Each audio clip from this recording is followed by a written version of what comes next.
Testing, testing, 1, 2, 3. Testing, testing, 1, 2, 3. Okay, sound levels are coming in clear. Things look good. Stream is up. Okay.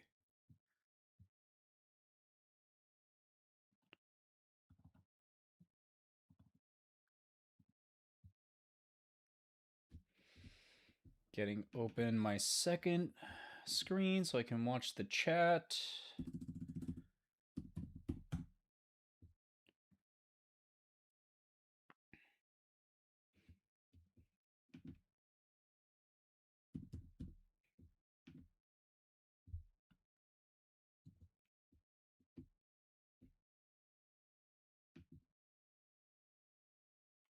Mute.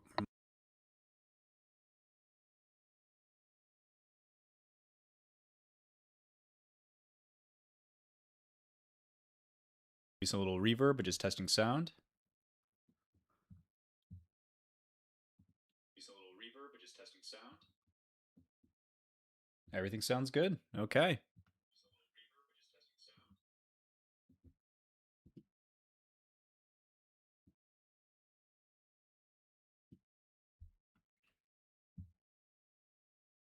All right.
Community tournament.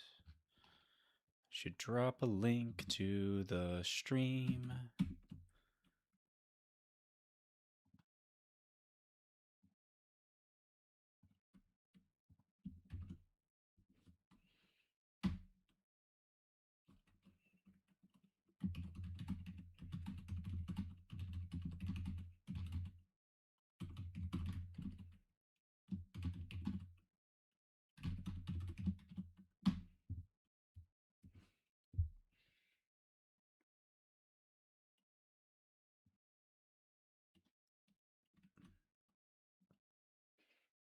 All right, everything looks good.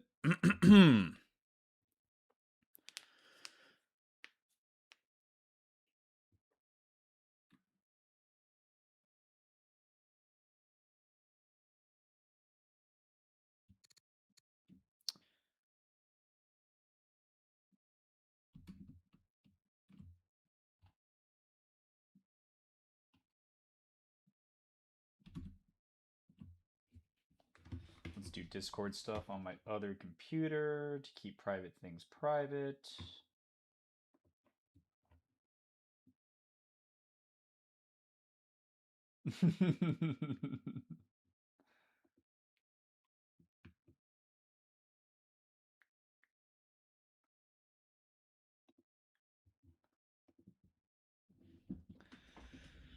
Okay.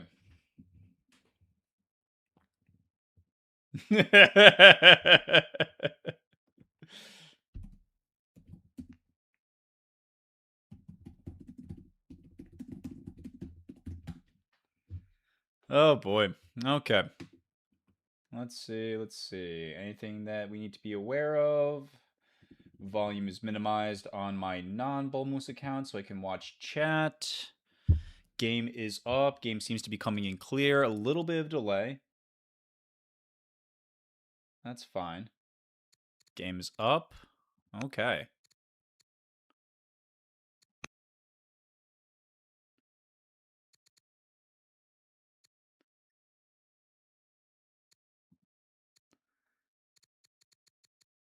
All right. Looks like the players are in the game. Map has been generated. Okay.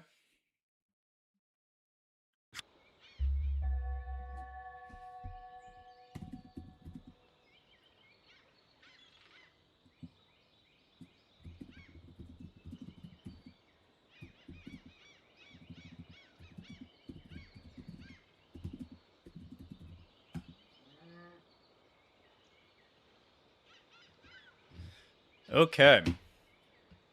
Well, we got 10 minutes before the game goes ahead and picks off. I will hopefully do a little bit of editing for you guys when I have a chance to put this on there. But, ooh, immediately very interesting start. Okay, so welcome, everybody. Quick little breakdown of what we got going on here. We have the battle between Siontific and Zophister.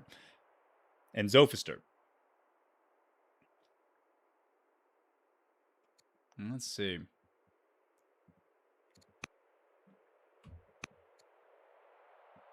Looks like maybe Sion's not in the game yet. There we go. So both of our players are currently looking at only what we're able to see in the non-fog of war portion of the screen. So they're able to see these hills, but just beyond their range of vision are 1, 2 iron ore sites. So if they so choose, whatever, 3 iron ore sites, all of which out of view. Oh my god. If granted, no one would go champions on this start, but if they felt so inclined, they would have an insane start. 1, 2, 3. So there is a significant amount of military production capacity for our players' capital cities right here, but it is very likely due to 1, 2, 3, 4 fishing resources that we're going to see a couple of trader starts. We know these two players, and quite frankly, these two players know each other. Both Zophister and Siontific have been playing a couple of games against each other in the off season. I'm very excited for this match. All right. So to everybody watching at home, hello and welcome back to the stream. I'm probably going to shut my yap for the next 8 minutes. Feel free to shout out in the chat, guys, if you are here, if you are present. I am seeing currently... Yeah, only one person in there. Welcome, Billy. Good to see you. Yeah, very interesting start. But we still got 8 minutes before the game's expected to start on. Nice to see that the players are coming in. And if, Billy, if you could be so kind as actually to check my volume levels, how am I sounding? Hello, Becht. Good to see you.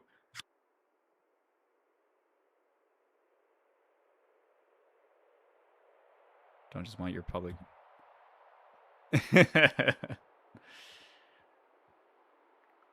All right, sounds good. Sounds good.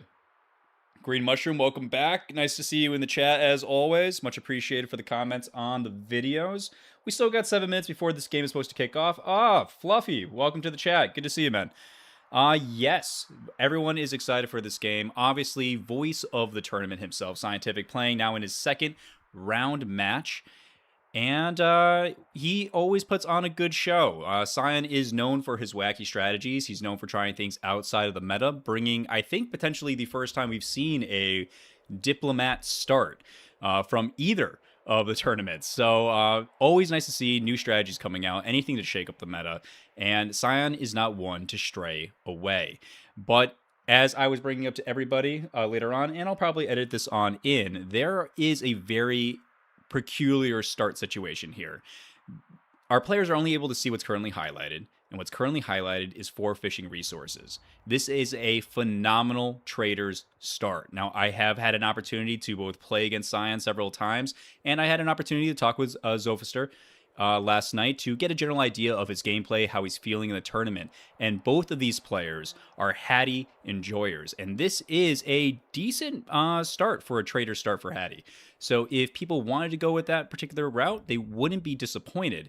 However, they might find a touch of disappointment once they settle and their borders reveal 1, 2, 3. Iron ore starts just out of view of the capital. So whether they like it or not, their capital building has the potential to be an amazing military hub. If they choose to delay that and later found in this city on these two, also a great opportunity to get up a very nice military installation for one of their matches. And that's going to be traveling along a centralized river. A good amount of additional movement speed for people coming in with the exploration law if they're looking to contest this fairly fertile interior of the map. Hello from Russia. Interesting content. Fun to see. Welcome from across the Pacific, friend. Love the fact that this community is global. We actually have several contenders from all over the map, all different time zones, and yet somehow we all still manage to find time to play. So it's nice to have everybody here, and I appreciate everybody taking the time to hop into the chat. Let's see. Do we got a number? 13, 14 watching now, and we still got 5 minutes before this game's even supposed to start. Looks like all right. Okay. All right, so we are taking a look right here at Siontific. He's bringing out UAG, a new Indus Valley map here, and Babylon. Interesting. Now, did he go with a trader start? He did. Okay, so we have our Babylonian player taking advantage of the trader start. By going with traders, he's going to get an extra 100% output from his nets. So that's extra food, extra growth from these 3 fish tiles, and a good amount of extra gold and culture from the dyes down here in the south. All the players are now aware of the immense amount of iron immediately present on the map. So if anybody was thinking of maybe going for a knife fight, this is definitely a good way to get that early game aggression going by getting training from one of the few sources you can in the early game with the very limited text that you have. So definitely some potential for some shenanigans. Looking forward to seeing what either player might do. Babylon, fantastic nation. Honestly, one of my favorites, probably the favorite for me to have access to their unique unit. It is a phenomenal Akkadian and Chimerian archers with their splash damage are very impressive. I hope we get a chance to see that. We are doing Schemer versus Schemer. So we got a whole bunch of technology, a whole bunch of science stats right from the get-go. Our players are going to be able to take advantage of selling their legitimacy in exchange for extra orders here in the early game. Definitely a phenomenal use specifically for the UAG. No one starts with more units available on the board than UAG riders start. You have 1 worker, 2 scouts, and 2 step riders. I suppose you could say that champions for UAG would be the second place, but yes, starting out with the rider's start on your mounted units is going to give you the additional Saddleborn 25% increase to flanking damage, which means that these guys are going to be able to do, if they're flanking a barbarian tribal site, 5 damage each. We'll be able to see that shortly in a second, and able to clear these sites fairly efficiently, utilizing only 2 turns. 5 damage, 5 damage. 20 damage in total necessary to eliminate here, so Sion is going to be off to the races, pun intended with the horses, for his early expansion. On the Babylonian side, a little bit slower, and by a little bit, I mean a lot of it, slower of a opening profile, but is definitely going to be able to see a good solid clear. They are going to be able to come through here with a Warden promotion. Bit risky. You don't always get the right placement of the available urban tiles to have a good approach on every single barbarian tribe. But that additional 25% is going to allow them to kill this tribal site in the 3 turns necessary to get that out of the way before a new unit spawns. So excellent work. Definitely going immediately for these early growth and early food. And they are off to a very nice clip. Both players playing very fast in this, very fast in our turn order. Like to see the energy coming into the game right from the offset. Sion has such a love affair with UAG. Yes, he does. Horse spam for UAG. Go, go, go. Yes, definitely looking forward to some maybe horses, some new creative styles. And I have had the opportunity to play against Sion and his new stirrup strategy. Now, granted, he utilized that on the Hattie experience, but let's see if our key commentators highlighted any texts. No indication on where he's going quite yet in the tree, but he's starting classically with divination. Want to get that religion out, helps out with the family opinion, helps with the culture, helps with the science. Always a great tech to start off with. In comparison, the Babylonian player is going to be starting us off also, surprise, surprise, with divination. And absolutely nothing wrong with that. Both of our players are playing Schemer. Both of our players also are going to share the opening strength, which is randomized at the beginning of the match, of Loyal. An extra 64 gold coming on in, turn over turn for our players, so no one's going to be hurting very much on this early game economy. There is not a lot to chop here to get access for your mines, to access for your farms. There is more down here, but that gold is definitely going to smooth out their opening game economies.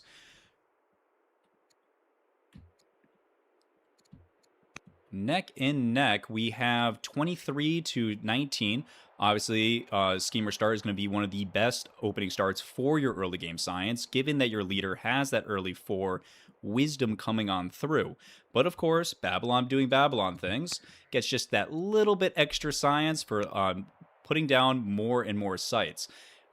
Sages are going to give you a little bit of extra boost, and Babylon just really is the best at ramping that early game science, but it's whether or not you can translate that into a lead. Speaking of science, also no clues given to us on how the Babylonian player expects to be using this scientific advantage. Obviously, they start with rhetoric. It looks like their free tech was ironworking. Not a bad one if you want to go for a 7-law rush. Certainly a useful tech, not to mention I personally prefer warriors for my open game clears. And Sion immediately is going to settle another. He is going to leave this site available, which is great, assuming he can get his settler here in time. It will respawn a unit in 8 years, but we have a settler coming out in short order, so we should be fine as long as no complications emerge. So definitely a good overall settling strategy. I would expect to see him settle this site next. And we are going right from the riders into the clerics. My also same preferred opening for the UAG. Get a whole bunch of cleric seat out. Really rely on that early science that you can get from the easy access that they have to pretty much every opening religion, as well as Hinduism for that extra 4 science per monastery that you can get in the capital, or in the cleric seats rather. I assume he will want to try to make the horse archer upgrade work. It would be very cool to see. For those of the unaffiliated, the UAG can take these step riders of which are actually generated not with your training typically, like you'd be used to make other units, but instead uses growth. You do put a down payment in training and a classic down payment in some resources, and the step rider will come out. That'll save you a little bit of production time in your military queue, although I suppose you do make the down payment, so it's about the same. But the promise behind them is that once you're able to get your hands on Polis, you can upgrade your step riders, granted again, you have access to stirrups, into your horse archers. It's a very, very powerful early tech, early strength unit to get online, and pair that with a couple of horsemen, it is very powerful. It's got the clear and obvious counter of going for the phalanx tech and getting access to your spearmen, but we'll see if the Babylon player knows to leverage their science in that particular way to protect themselves against such a rush. We can already see that our UAG player has bought orders twice, so it's an additional 20 orders that he has given himself. In comparison, we have had 0 purchases. So we are stockpiling legitimacy here on our schemer worker and not taking advantage of the additional orders that we could get. Those orders could be utilized to move this scout an extra 2 more, but I would agree with his decision to not currently buy orders. The orders aren't particularly useful unless you have a use for them. So if you're not able to utilize, in my opinion, at least 80%, 8 out of the 10 orders that you can buy by selling legitimacy, it's not worth the sale. Otherwise, you can just be a little bit patient, wait a little bit longer, but Babylon does suffer with orders, so getting those extra orders in the early game to utilize your scout to be able to find your opponent, which it does look like he's angling to do, really doing some aggressive scouting into the center of the map, is very important to keeping yourself safe, and more importantly, to knowing how to use this nice little science advantage that he might be able to get it himself, because he doesn't know his opponent is also schemer and also has an early science boost. So he needs to get that information so he knows how to use his small and potentially shrinking scientific advantage to really put himself in a comfortable position to defend against a potential rush.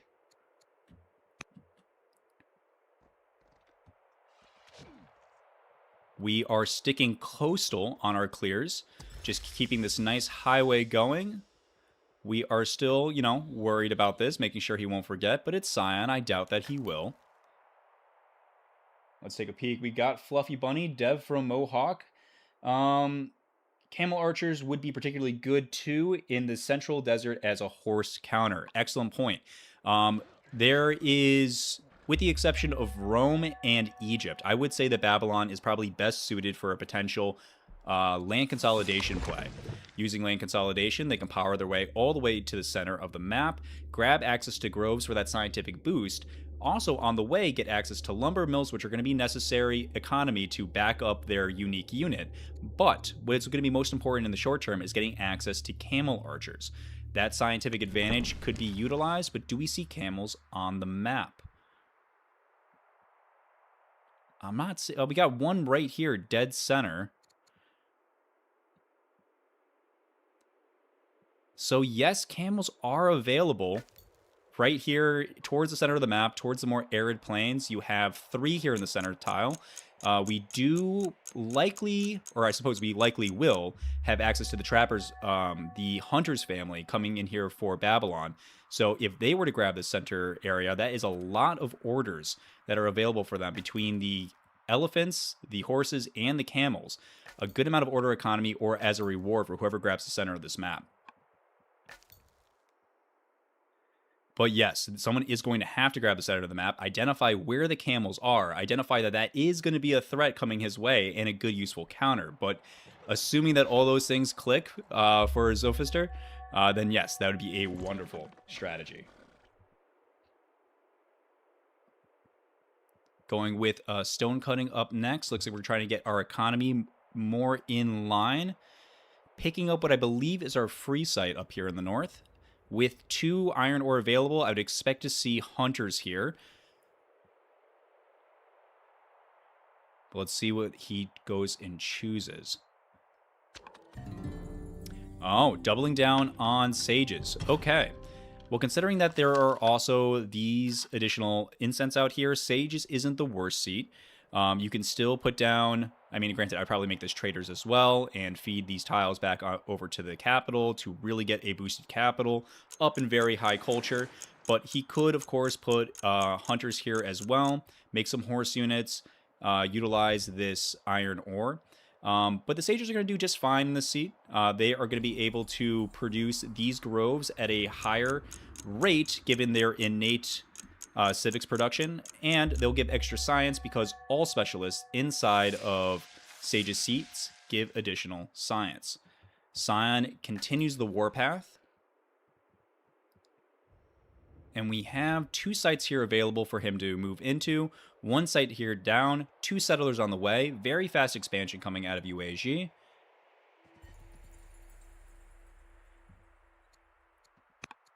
And if we switch over to Babylon, and we take a look, we can see that he hasn't quite determined exactly how fast his opponent is expanding. Babylon's not doing a bad job themselves. They have an additional city to what the UAG have been able to put together because of that fast growth rate inside of their nation. But we have 2 settlers about to pop and only home for 1 of them. He's going to need to clear out another site of which he does not have another unit available. Another reason why I really would have liked to see a hunter city here, just to get extra training because they are a military family, and that additional training would get out an extra warrior, or because it's hunters, and extra slingers for sentinel to increase his overall clear speed. Otherwise, he's going to be finding himself at a disadvantage. Having settlers that are just sitting around does feel like a little bit of a waste of overall city build queue production. But, I mean, you're never sad to have a settler immediately ready to go as soon as you clear a site. But maybe one of these should have been another unit. Maybe this should have been a hunter's. But he is keeping up in expansion rate and is actually currently ahead. We'll see how long he's going to be able to keep that up for, because now new settler, no new worker, just another new settler. Sion is saying pedal to the metal and isn't going for this site. Oh no. Okay, so he settled champions here. Champions, great pick here. He's going to be able to use this champion seat to net 1-2 extra iron and really boost that. Fantastic choice here. But I hope he takes this militia and runs it back to sit on the site, because in 2 years, it doesn't matter how fast his clear speed is, he's going to have to come back and clear it again. So we'll see if Sion is keeping that in mind, or if he's playing so fast, which, you know, as a commentator, I do appreciate the play speed, but we'll see if he is keeping that in mind enough to really make this work. Very wide settles are definitely very good, but, you know, it raises some eyebrows here. Despite the coastline, despite the resources known about up here in the north, despite the, I guess, resources that we haven't yet discovered down here, but you could potentially expect, because of how much coastline is on a lush coast desert map, we are choosing to avoid traders. I think that's the right call. I think you always want to go Rider Start. Rider Start is just excellent on UAG because the Saddleborn makes these units usable. If they do not have Steadfast with a Champion Start, if they do not have Saddleborn with a Rider Start, they are very rough units to maneuver, especially on a clear speed like this. So, and you're always going clerics, in my opinion, because of how many axes they're going to have to monasteries, and only the cleric family is able to build monasteries without access to the monasticism law, or monasticism tech. So you want clerics as your science engine. You want either of these families to open up with, but then you're choosing between what the map is better for, champions or traders. And that really comes down to your overall playstyle. I'm a big champion lover. I love having one city that's just an absolute printer. So I definitely like his choice there, especially with the iron present. All right, Babylon is getting a lot more comfortable, becoming aware of exactly what's going on inside of the center of the map. Both players are aware of exactly how close they are to one another. Well, I suppose not. Despite the fact that he is just outside of the view here, they have not actually met because that's right, because two hidden scouts do not see each other. So they have not met yet. And with this giant wall here, who knows if they're going to meet immediately. My guess is that Sion is aware of this wall because it's present on his side of the map, so he's coming south here and will bump into the city sooner rather than later.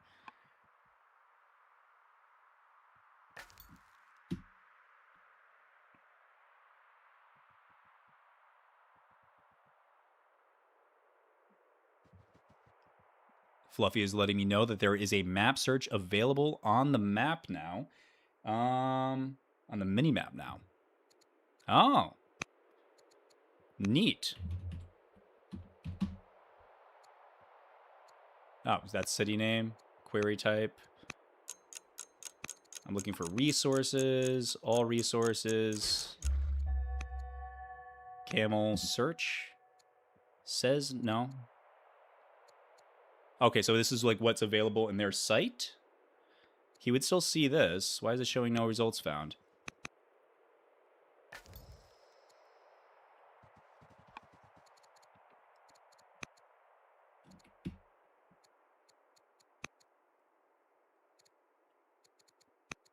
And now how do I get rid of this?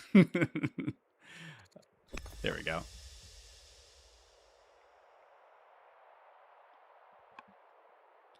Always nice to see Mohawk constantly adding new updates to the game, not only to the gameplay, but to the UI. We will do everything we can to keep this community running as hot as it has been, especially in recent history. I think our tournament has been doubling in size year over year. So as long as they keep coming out with these awesome updates, we're going to keep coming out with growing the community. And hopefully that all works out simpatico. All right, more cities coming down, more clerics coming down. Exactly. This is what I love to see. Get your 2 other nations out, but I want to see 3 cleric cities. And I would like to see a solid push now for maybe another religion. I would like to see him go for, Judaism because he already has his tech for it, or Zoroastrianism, because the more that you can get unlocked inside of this game, the better off you're going to be, because all these cleric cities are going to get really net from that science in a way that no other nation is really able to take advantage of.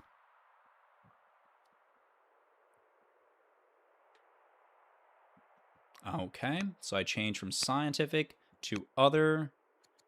Oh, it's changing over turns. I'm going back to resources. That's improvement type. I'm looking camel. Enter. Still says no resorts found. Am I missing out on anything else here, Fluffy? Unowned. Unimproved?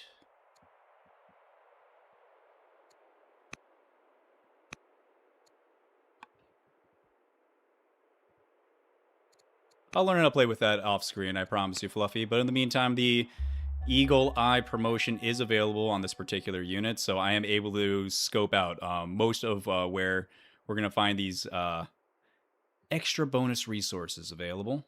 So, yes, it is all present here in the center of the map. Again, for that kind of camel play, it would be interesting to see. But we could get to a point where one player has access to 2 camel producing cities and one doesn't. Not to mention, you could push that even further advantage for the UAG because they have access to riders, so they'd be able to import camels into another city if that's a tech they wanted to go for. But that's not the direction that we're going here. Spoked wheel marked out onto the map. My guess is that is an indication that we are going, if not for a chariot rush, then for a stirrups rush. Very interesting strategy. Love to see a new gameplay coming out of Siontific. I don't think we've seen this particular strategy out of UAG, or at least I haven't been able to watch it yet in the tournament. If anyone's got a shout out for a recommendation on how to find that one, I'd love to see it.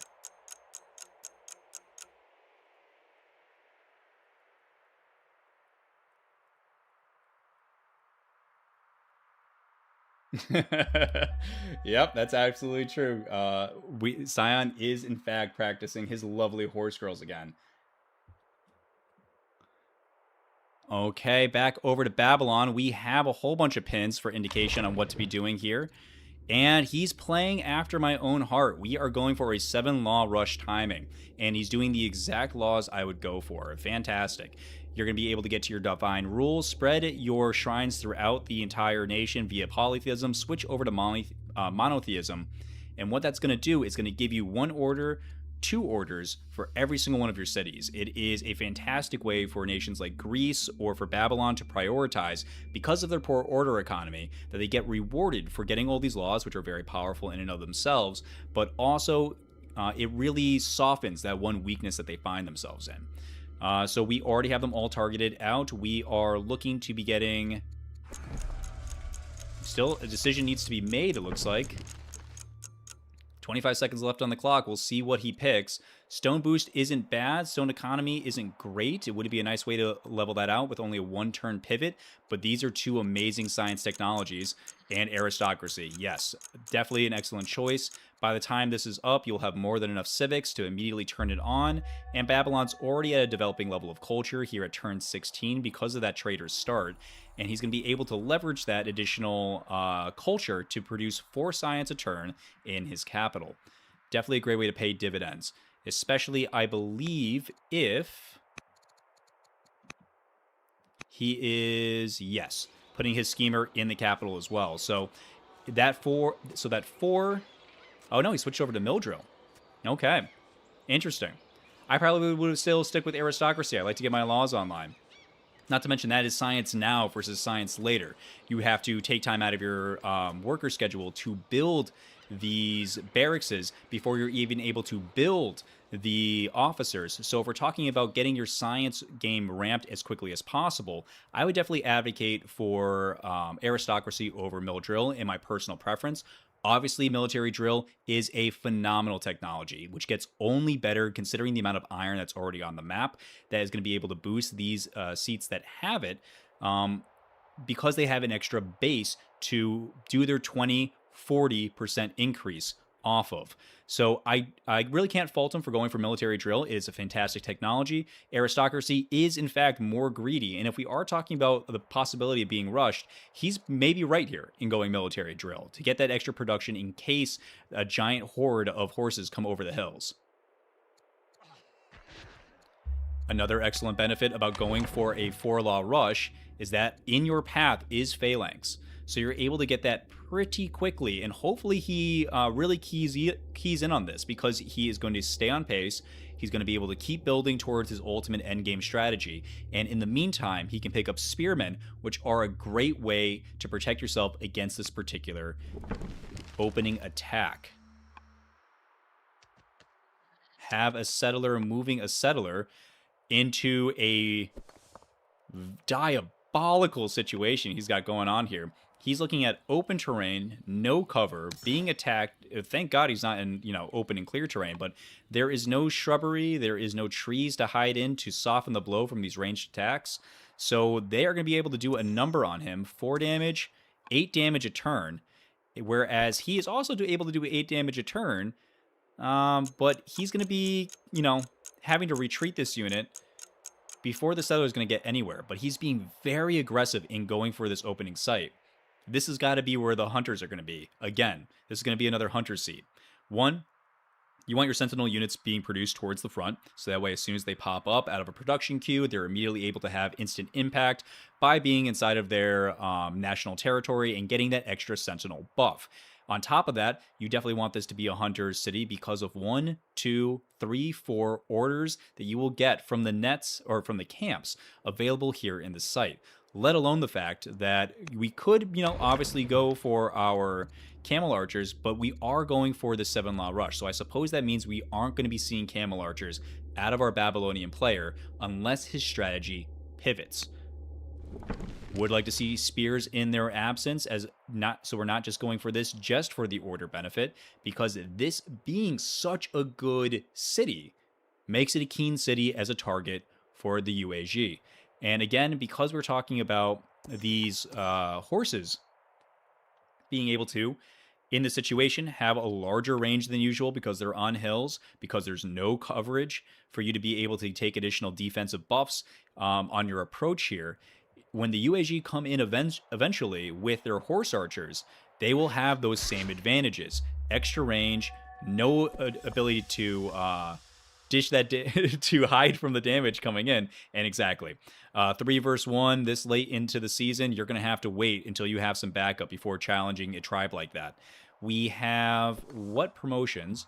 We have Warden and Tough, so that is fair, but that only works if you're able to get out of these hills and into these urban tiles. So again, that is why Warden becomes risky, because you don't always have the forgiving placement of where these units are going to be. So it is a phenomenal promotion. I would say it's a better promotion on melee infantry because they are the ones you typically want to put in a fixed position, fortify them up, and really make them annoying to kill. But I'm never going to complain about being able to sit a ranged unit back behind on an urban hill and do 25% extra damage at range. Definitely not a complaint I can say, but it's not going to help him at all on the approach on clearing out this tribe. And he can see the borders of the UAG right here, likely gearing up to do the same. Let's take a look over at some of our graphs, see how things are progressing so far on a very greedy opening start. We have some additional units versus we haven't produced a single one until just this new turn for the Babylonian player. So we will see this score, I suppose, double over the next time, but not a lot of, but a lot of greed so far here from both players. We are being very extra in our expansion of UAG. Taking a look over at them, what are we seeing? We are seeing a whole bunch of growth queues. And, that makes perfect sense. It does personally make me really enjoy going ironworking labor force very early on UAG. Schemer is phenomenal. I find Scholar to be preferable because you're able to recycle to get into these positions, and grabbing the Freedom Law to shave 20% off of all of these build queues because you're building your settlers, you're building your workers, you're building your Brahmin and your disciples. And that doesn't really go away until turn 30.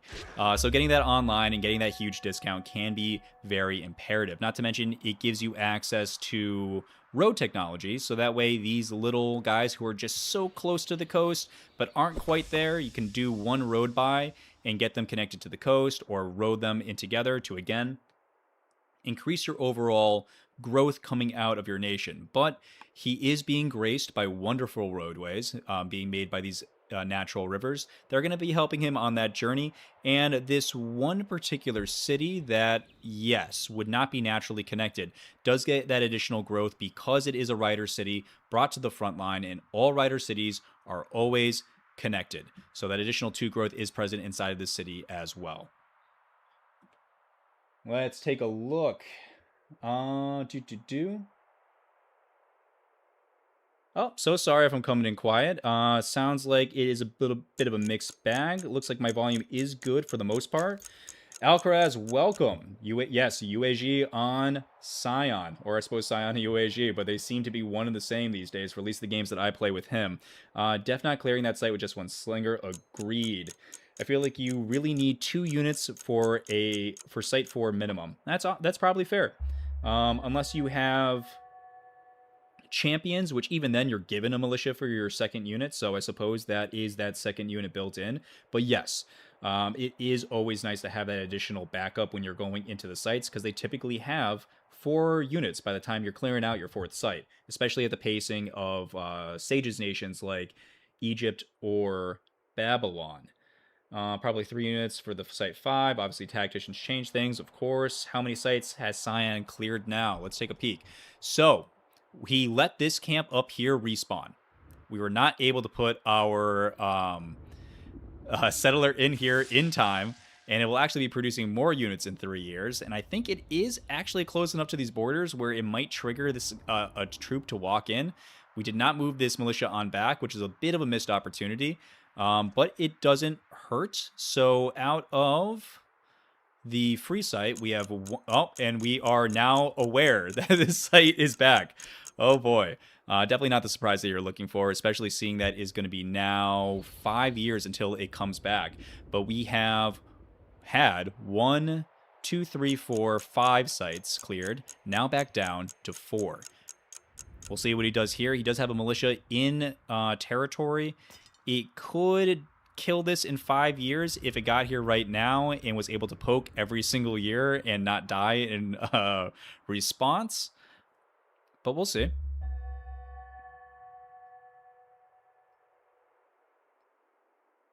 Let's see. Next video idea. Make a tier list of promotions with Boldest PBM. Well, actually, if you saw just this morning, Boldest, shout out Boldest. He is actually one of the key reasons I've actually gotten back into the content creator space. Really picked up where I left off. And honestly, I love his videos.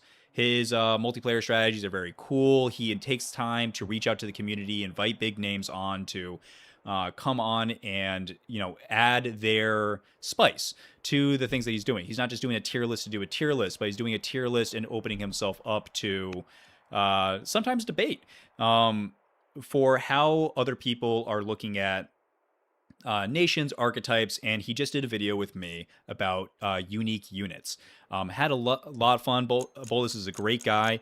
Really enjoyed making the video, and everyone should go check it out. Yeah, maybe a tier list on promotions. I don't know if that's really high up on my schedule. I gotta be honest. I currently have like a backlog of 6 videos that I think are pretty important to make, including a couple of friends of mine IRL who are still mad at me for never making a intro to the game video. So we'll see if we get around to that. Okay. Settler is redirecting, coming on down south to the open site. Makes perfect sense. We are rotating our units back to heal.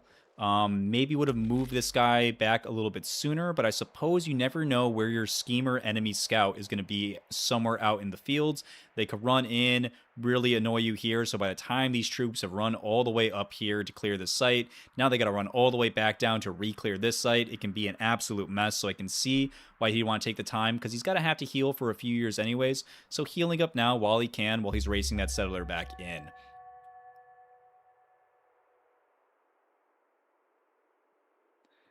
Skipper talking about Barport. Honestly, man, I could probably use a little bit of a break from all the multiplayer stuff. So I'm keen on maybe trying a Barport game with you someday.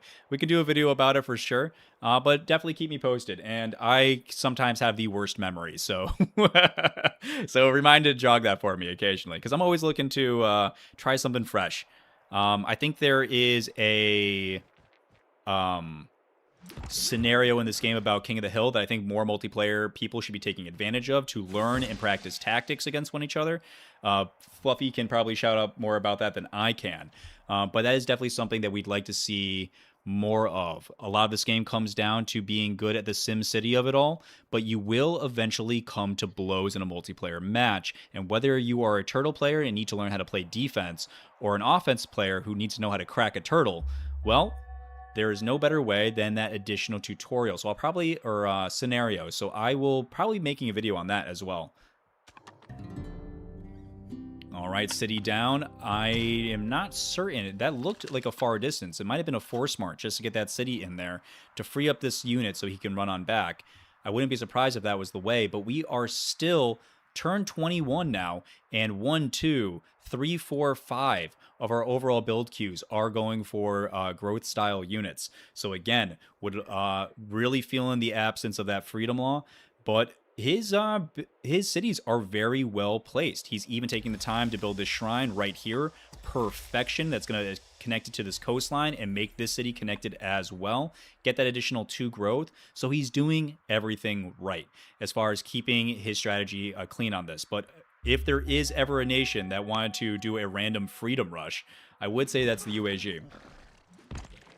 Ooh, just one shy on a rounding error to being able to finish this off this turn.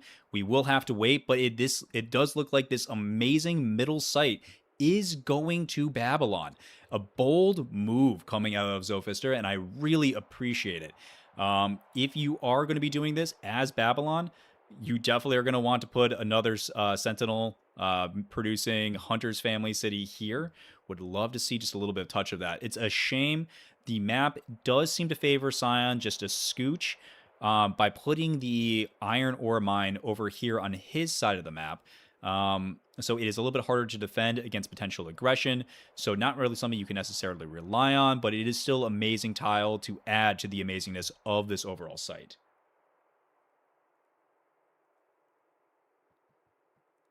Yes, Pup. Yes, Fluffy. I absolutely agree. I had a chance to poke at it. I've not had a chance to play it. But I am excited to try out. The Hill is the name of the scenario. And yes, for practicing tactics, I do think that for all of us, which I think like the average age of the players in this game is somewhere around 30 years old. So we got lives, and it's hard to fit it all in. But when you're able to fit it in, get a chance, find somebody, and play a quick match on the Hill. There's no development. It's just a chance to play tactics 1v1, I presume. So you would be able to really kind of get a few games in, get a couple of ideas on how the basic units in this game work. Overall, very interesting spot. Love the fact that Mohawk took the time to put that into the game. Going on, taking a look at some of our stats in the game. Let's take a look at worker production. So not a lot of workers produced for the families. That's actually very interesting considering the fact that we're on turn 22. 1, 2 workers. 3. Wow, yeah, that's it. I mean, we're going really fast here. We are choosing not to build workers first. We are choosing to double down on settlers, and you can't really argue with the results because look how many cities he's claimed. 1, 2, 3, 4, 5, 6. And if we didn't let this particular one lapse, that would have been 7. So we are getting up a risky, a very risky pasture right here, right in the clear view 2 turns from now of being open to attack from barbarians, which it certainly will and likely to be early rated. So definitely a risky pasture here out of Sion, and we are potentially moving this militia into position. It'll help out with the clear time.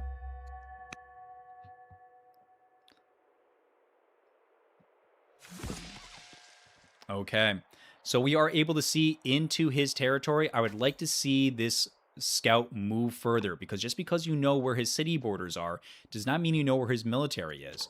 And taking a look, you're comfortable here. You know, he's weaker and naive to your position. So I suppose if there ever was a time that you're, as Babylon, extending for that center of the map, It's right now.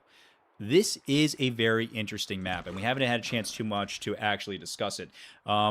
The Lush Coast Desert map. It is a mirror map, not point sim. So this split is going to be right down the middle here, matched on either side.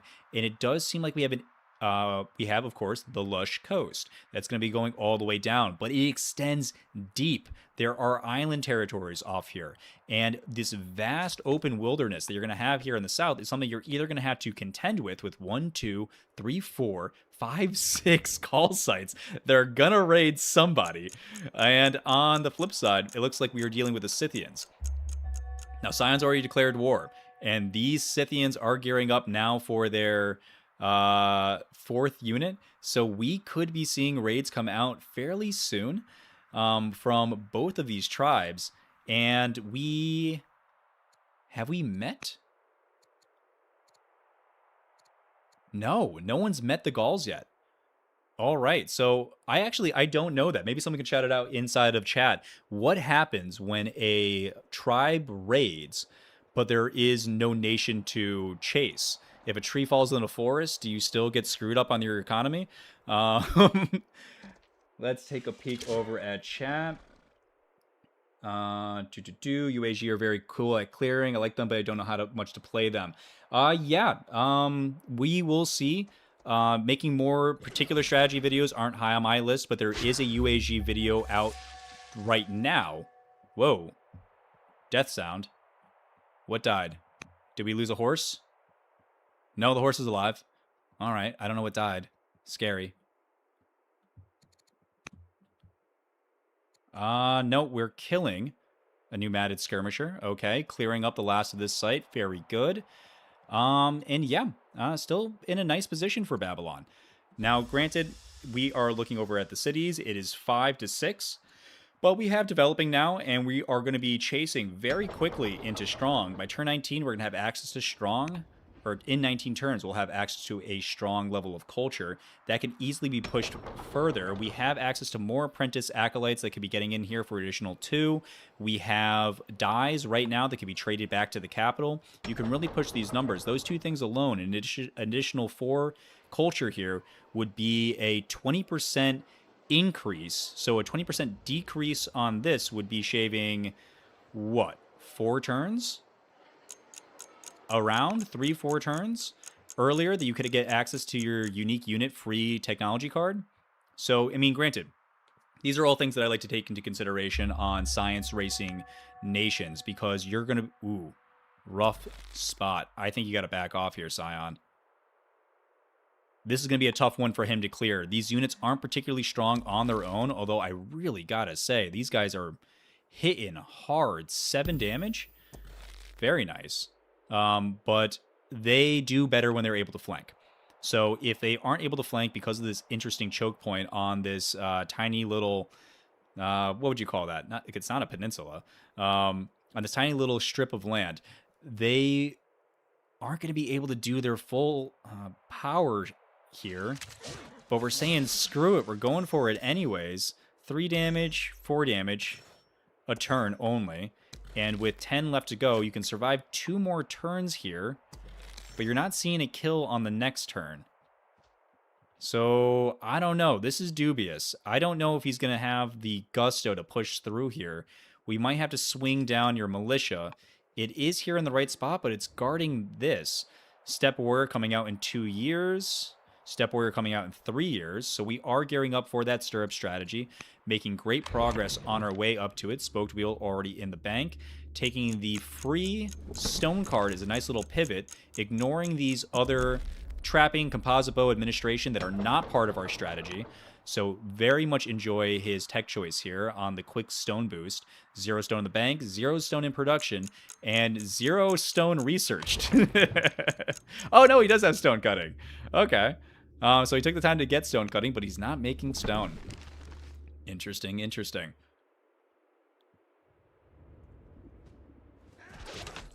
All right, using an extra horse up here in the north, as opposed to aiding the situation down here where we already have that settler. A bit of a juggle here. I expect we'll probably see this settler turn back around, maybe hit this coast to come up to the north, because they're going to have an easier time clearing this together than this.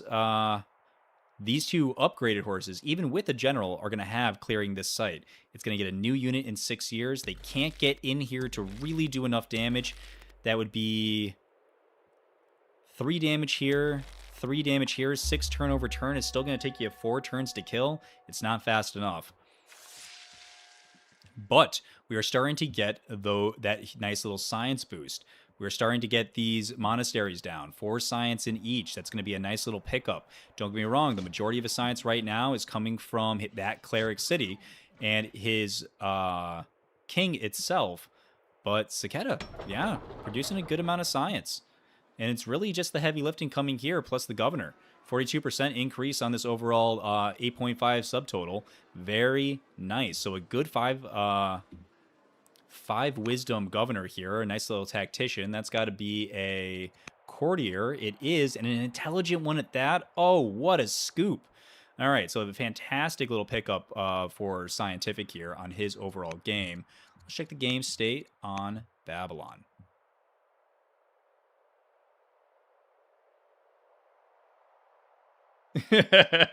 Researching stone cutting before turn 30. That's not Sion. That's an imposter. I am inclined to agree with you. Sion has bragged about basically having victories with never even touching stone cutting on certain nations, of course. UAG being one of them, typically. So I am curious as to why he chose to pick up stone cutting in this map in particular. It's not really something that lends directly to his strategy. Could he be looking at wonders? Wonders. We have the pyramids. Not really in his strategy because he's not going for laws. Oracle would work, except for the fact that he's going to be getting all of the holy cities. Hanging Gardens would be exceptional, but we're not building any of these yet. I wonder maybe if he's thinking a late game Jebel or Ishtar. Both of those could be very good on a UAG map, so I wonder if he's keeping that into consideration for going stone cutting as early as he is. Even the major infrastructure that he's looking for science, yes, he's going to be able to build barracks right from turn 1 because that's a UAG thing, but his monasteries themselves are going to be made of wood, so they don't even need the stone production necessarily. Knowing Sion, it's Ishtar, it's very possible. It's very possible, but we haven't seen him build any quarries yet, so I'm not completely geared into the idea that he could be going in that particular direction, but it is very possible. We have some nice production going on right here. We are still working on our acolytes, so we are pushing that culture.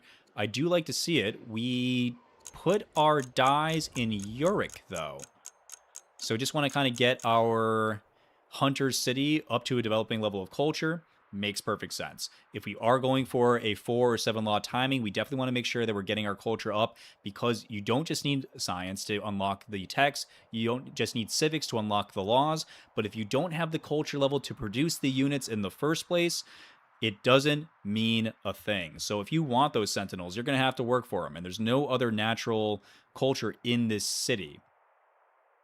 In fact, a great access to culture for this city would have been access to this shrine, the Underworld Shrine, which gets additional adjacency for volcanoes. So I do typically like to save this particular shrine. It's great use in the capital, culture rushing in your capital. Obviously, I was just talking about how excellent that is. I am not knocking the strategy, but I would say that saving that for a martial seat that might have a little bit of a harder time getting its science online could be worth it. Still committing on Siontific side to taking a look over here. It's looking better. 3 years until we have yet another unit coming out, though. Obviously, I do think he'll be able to clear this in sooner than 12 years, but that's a long time for this settler just to be hanging out. Do we have any other settlers on the way? We do not, so we're committed to this site, even though it looks like we're going to lose this step rider. Oh no. Loss of a step rider. And building militia. He's just going only for growth stuff. I mean, I guess, Sion, if you can hear me in the future, it is, think about freedom. I know you don't necessarily need it for this strategy, But I just think it is because, you know, it's slowing down your tech. It's going to be slowing down a lot of your stuff. But if it gets your, you know, your disciples and your Brahmin out a turn faster, it's not so bad.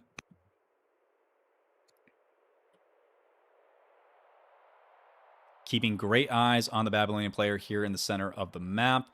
We are doing an okay job of clearing here. 8 health left. We are taking 2 damage year over year, but we're dishing out 12. Doubled if we're able to see the critical hits here.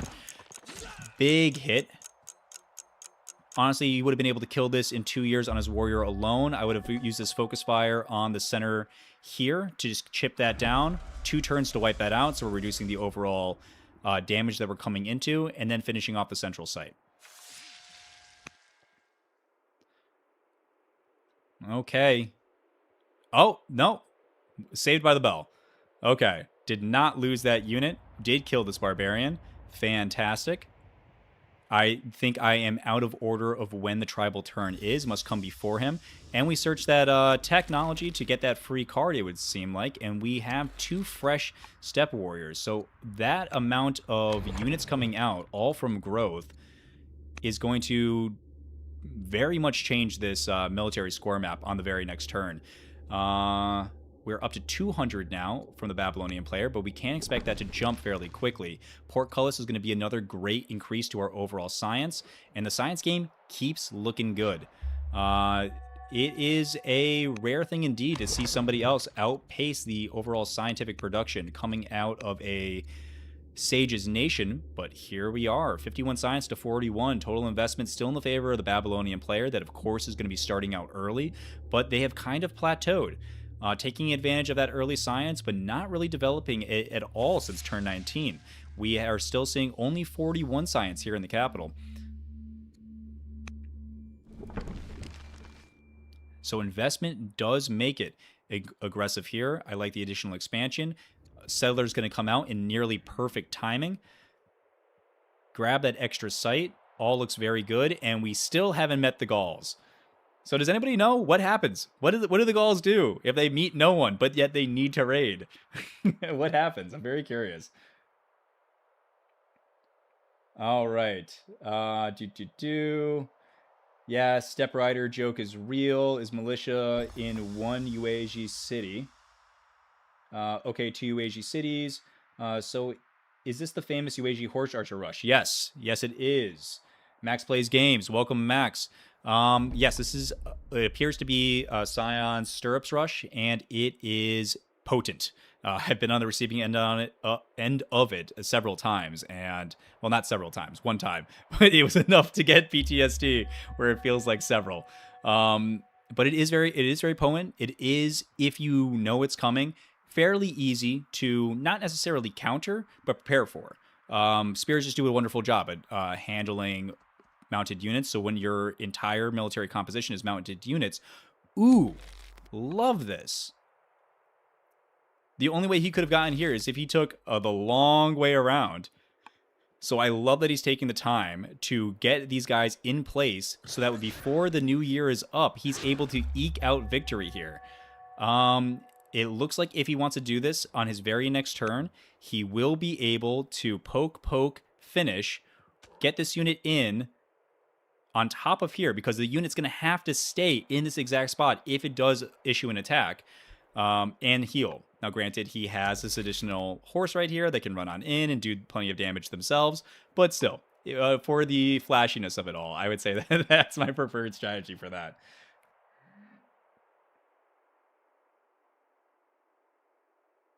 The Gauls will wait until someone meets them. Oh, God.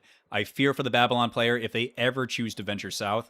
Hopefully, they just continue to boost their borders here until they have at least some of their unique units. The horizon on that does appear to still be based off of their culture here. 12 turns now. We are looking at it, what would that be? Turn 41. Overall,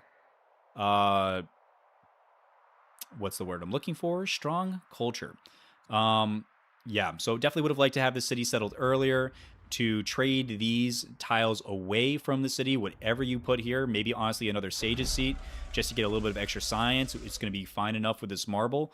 and the urban improvements that you'll be making inside of the city, and trade these nets away back to this trader's cap, so that way it was able to rush up to its strong level of culture even earlier. They have known about this since practically turn 1.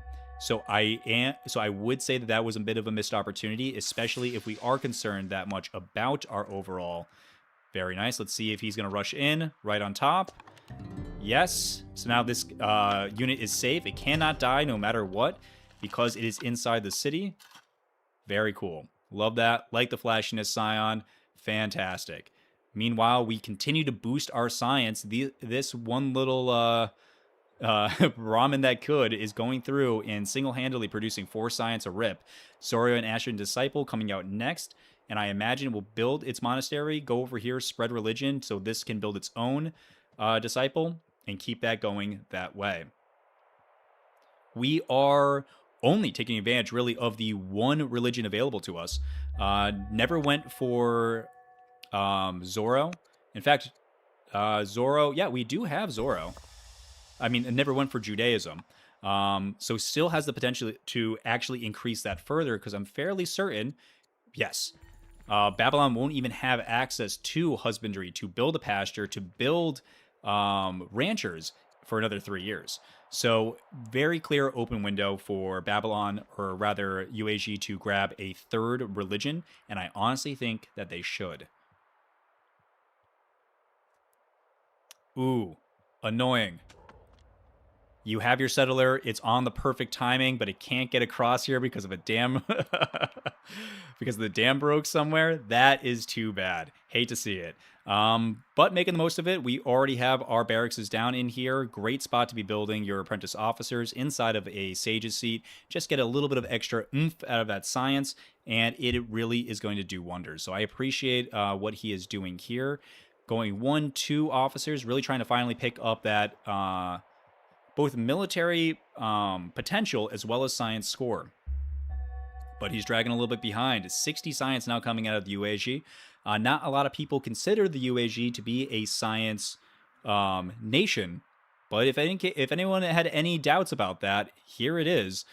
Clerics, very much a science family in this new day and age. Pushed even further now by UAG, which is, I believe, the only nation that has access to both clerics and Hinduism. So a very potent combo, very unique to this nation, and I'm very much enjoying seeing it abused.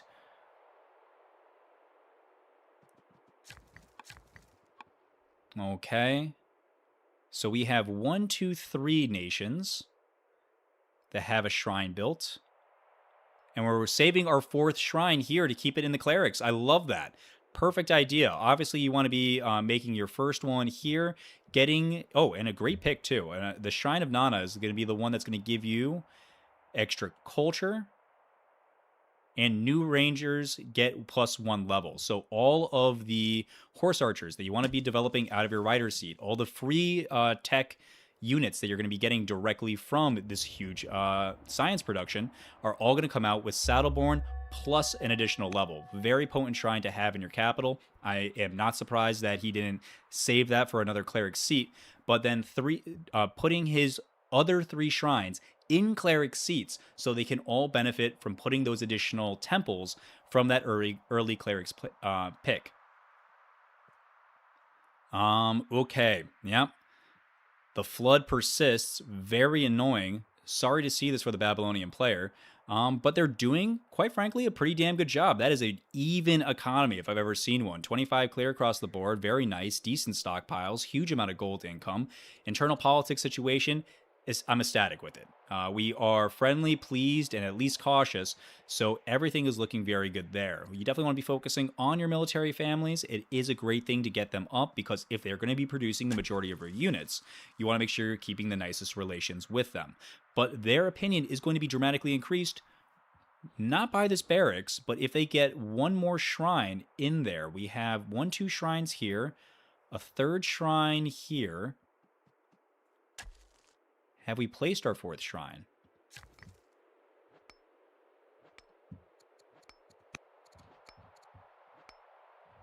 It looks like we did. Barracks, shrine. Shrine. Odian. Huh. Not certain where the 4th shrine is.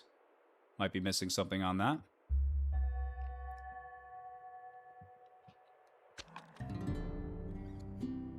But getting that inside of his hunter's family would be a great way to boost that opinion.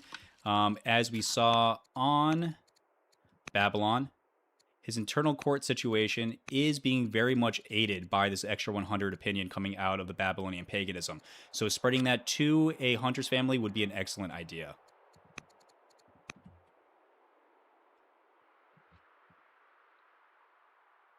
Let's take a look back over at the chat. Wow, even getting Zoro, yes. If your opponent isn't racing for it, and not all players know to race for it against particularly the strategy, so this is going to be a learning lesson for all of us. If you're tuning in and checking it out, this is the power of, praising literally all of the gods through the UAG. So it is a phenomenal strategy. And it doesn't even seem like he's even going for Judaism. Not that he really needs it. Science still seems solid, even now with the changeover of leaders to Queen Alitum the New.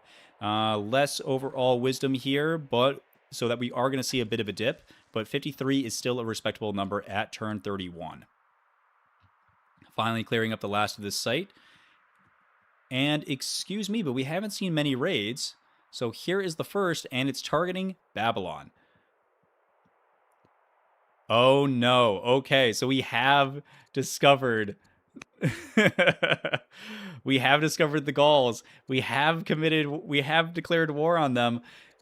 Babylon is in a dangerous situation. Not only are they currently being raided by this one unit here, which is fine, not a big deal, until 2, 3, 4, 5, 6, 7 additional sites start raiding you.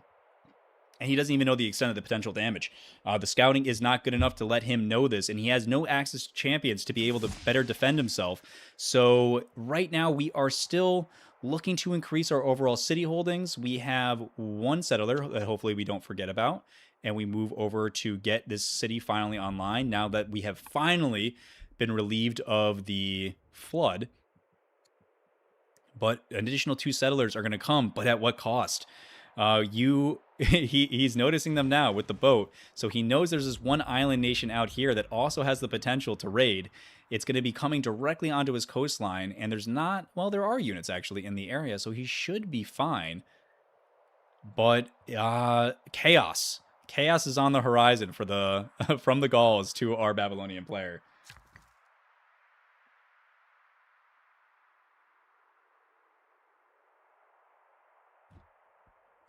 Babylon met the Gauls, I think. Any order for the schemer, at least.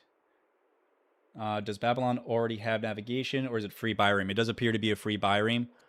But they might still... No, it might have been hard built. They do have access to navigation. But I don't remember seeing a bireme in the queue. Someone can maybe shout out if that was something that I missed. But we do have an ahoy here moment for the match. He is going to be able to see the rest of the coastline and maybe get an idea of what's coming his way. I do wonder if these units are going to take the time to go to sea, because this one bireme actually might be a saving grace. If he's able to do some damage to the raiding tribal units in the ocean, if they choose to take a naval approach, but they might just hike it across land. I'm not really certain about the decision-making for the AI in a situation like that, but it'll be cool to see it live.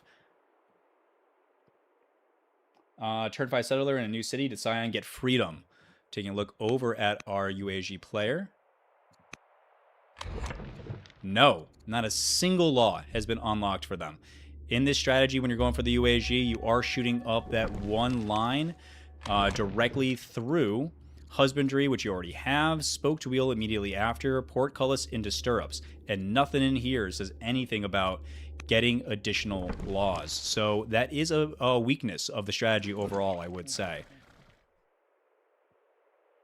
We got our raiding units. We have 2 more slingers coming online. Good, we're gonna need them. We are moving the city. We are getting that in place.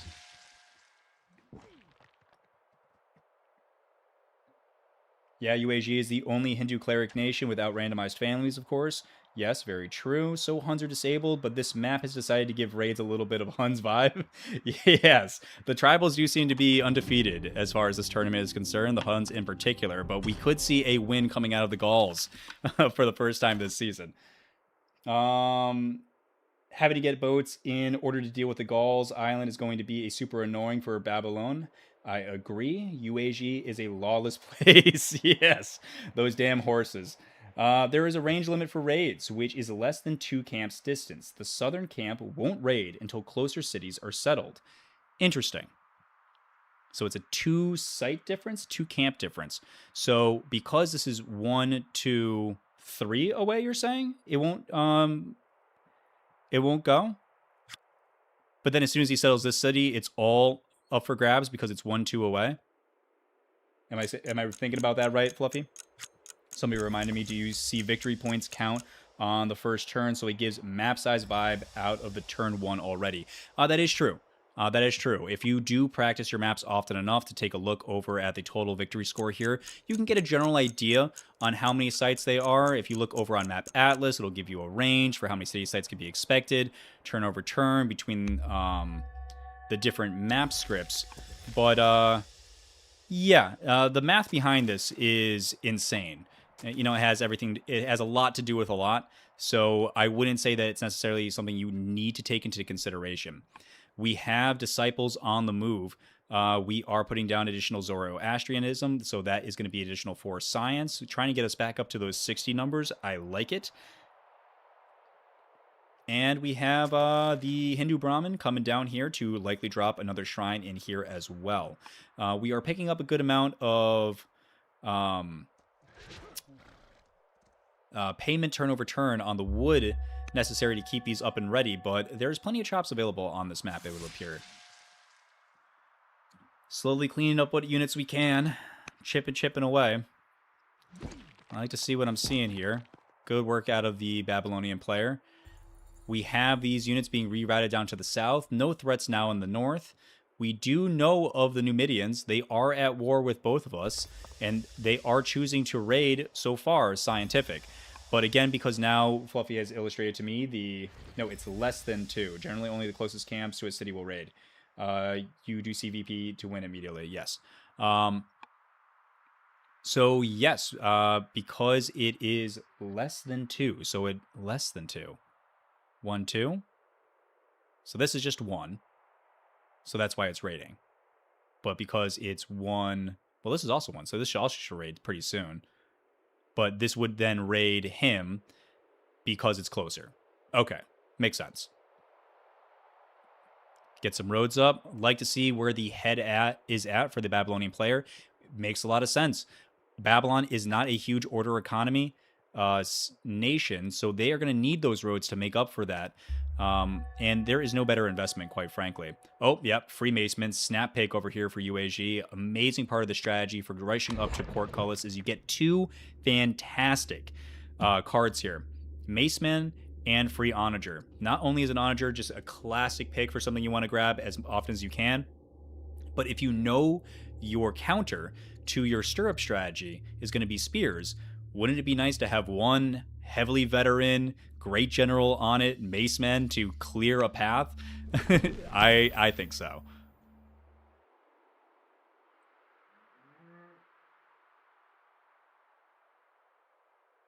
Brahmins can build shrines too. No, Brahmins cannot build shrines, but they can build...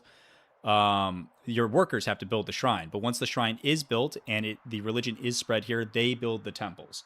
So I apologize if I misspoke on that earlier. That is not the case. They do not build the shrines themselves.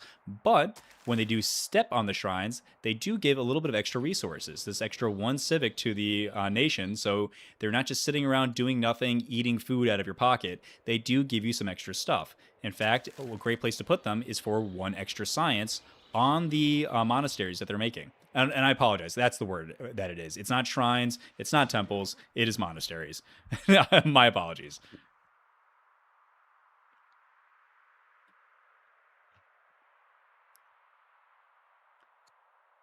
Taking a look back over at the scores, science production is now back in the hands of the Babylonian player, claiming the rightful role. Still only a 200 lead.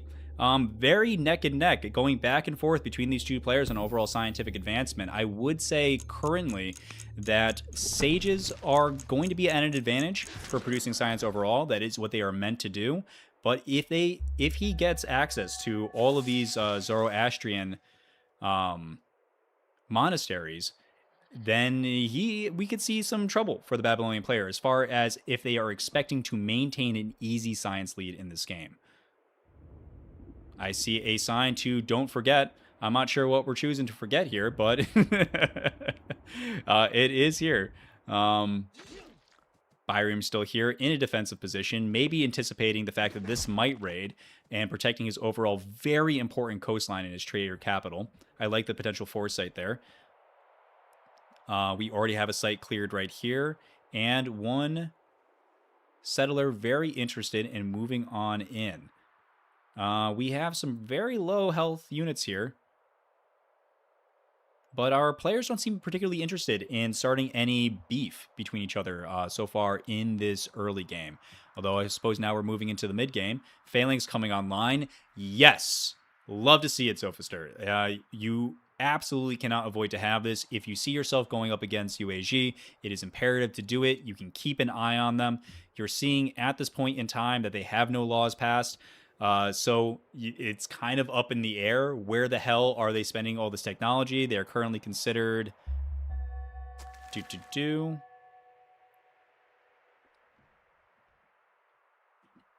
Interesting. Let me see it. Babylon is considered weaker, but competent. So they both are considered competent to one another. They know each other's keeping up neck and neck in science. He is very aware that the UAG player is not going for laws, whereas Babylon has one active, so not a lot has so far been forecasted or telegraphed as far as punches are concerned. It's a great way to be able to keep an eye on what your opponent is doing. Looking over at their current ability levels is, of course, a wonderful thing. You can see who's weaker, who's competent, the science and military rushes, but laws. Laws are a underrated way to keep an eye on your player. What are they actually researching? We know he has serfdom, so we know he went navigation. So what else is in this direction? Well, maybe we know if he's gone navigation, then he already has access to labor force. So phalanx could be coming on pretty soon. Or that could be a telegraph punch that we see UAG taking a look into. But that is the kind of stuff that you kind of want to be pinpointing, especially at this level of play.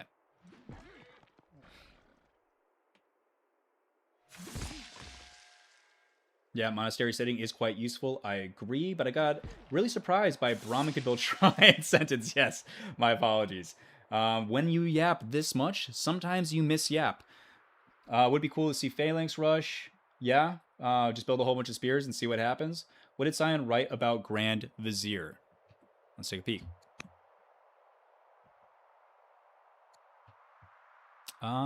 Do we see any notes?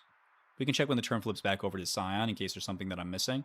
But point out to me if you see that there's somewhere that he left a note that I'm not paying attention to. Right here, we'll see those indicators over on the minimap. Oh, no, just in chat. They are little. Alas, the Grand Vizier had other plans. Do we have a Grand Vizier? No Grand Vizier. We're doing just fine. Perhaps that changed up his cues earlier and I missed it, so my apologies. A lot to keep an eye on inside of this game. All right, we're seeing a huge amount of science additionally coming out. Even the farmer's going to be adding one science. So, yeah, rancher's now coming out, so we could be seeing Judaism. Surprised that we're going for the farmer and not this, unless we already have access to that rider, or that rancher, rather. If we take a look over here, go to Judaism, we have 0 of 2 ranchers, so we're currently only building the 1. So he could go for a second one there. Could either net you some orders, net you some growth in food. Not that he really needs to worry about it. His econ is leaving a little bit to be desired, quite frankly. Beelining it down the strategy is definitely, or beelining it down any strategy can sometimes be strapped. But we're trying to counterbalance that. When you're going here, you're going to need access to a lot of wood to upgrade those horse archers. You're going to need a lot of food. A lot of food. So hopefully we see this big number go up.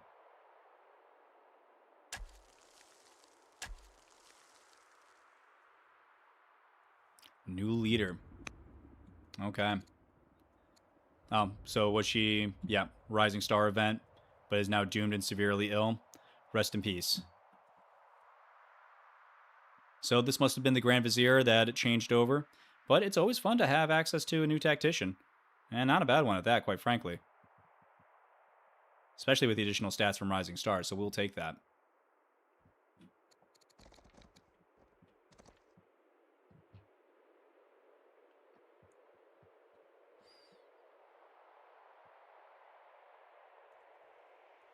Maceman coming out in 2 turns.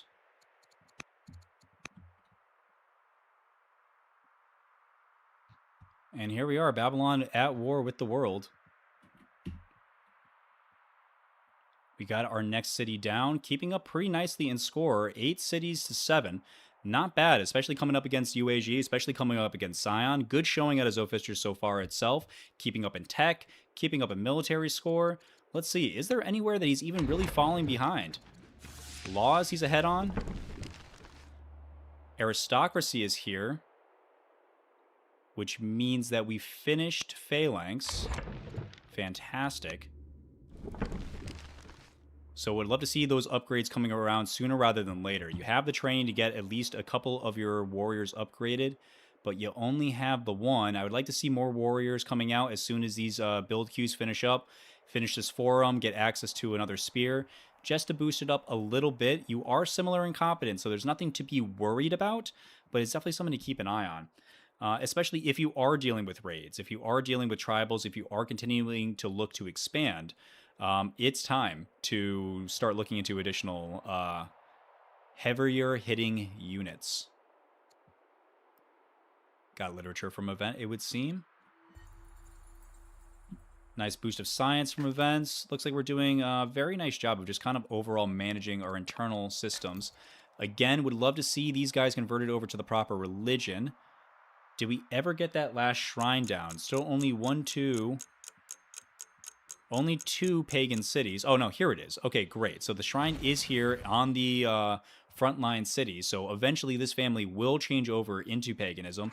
Pick up only now an additional 26, but that 26 will boost it up over time. And then you can focus on making a very happy matriarch to keep everything simpatico inside of your internal politics. We have our raid coming out now from the Nomads. It has been taking a very long time for them to come up and around this corner, but here we are. Haven't seen these other 2 sites raid, but I imagine that's coming any day now. So it's nice to see a nice little critical mass of Babylonian slingers here in the center site for at least a little bit of protection, if not from Sion, then from the rest of the world.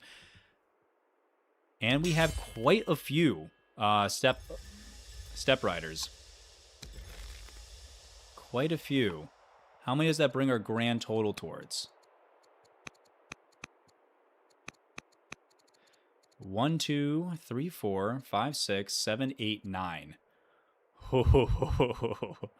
Oh no, okay. We got 9 current step riders. Another, well, I suppose we have some in production. No, 9 in total. Another 1 in production. So 10 in total, plus a chariot now coming online. I'd like to see him maybe build some more chariots so we can get access to some more routing units on top of all these horse archers. We do have 2 of those. One in production, 1 currently out here. Free Maceman is up in 1 turn. In the draw pile is Stirrups. So on the very next hand, it's very possible that we see him get a chance to go for Stirrups. He might delay and go for the free onager. He might want to get access to ironworking or aristocracy for more science or access to a new unit. But my guess is that if Stirrups comes up in the next hand, he's going to launch on it immediately. He has a huge stockpile of units already.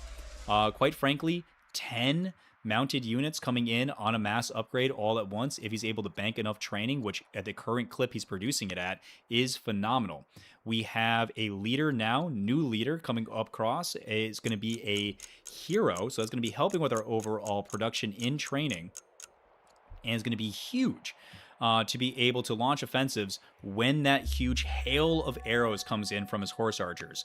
He can surround 1 unit with 6 additional horse archers, have all 6 pop off, especially coming from these hills, giving them extra range, launch offensive, and then hit them all again.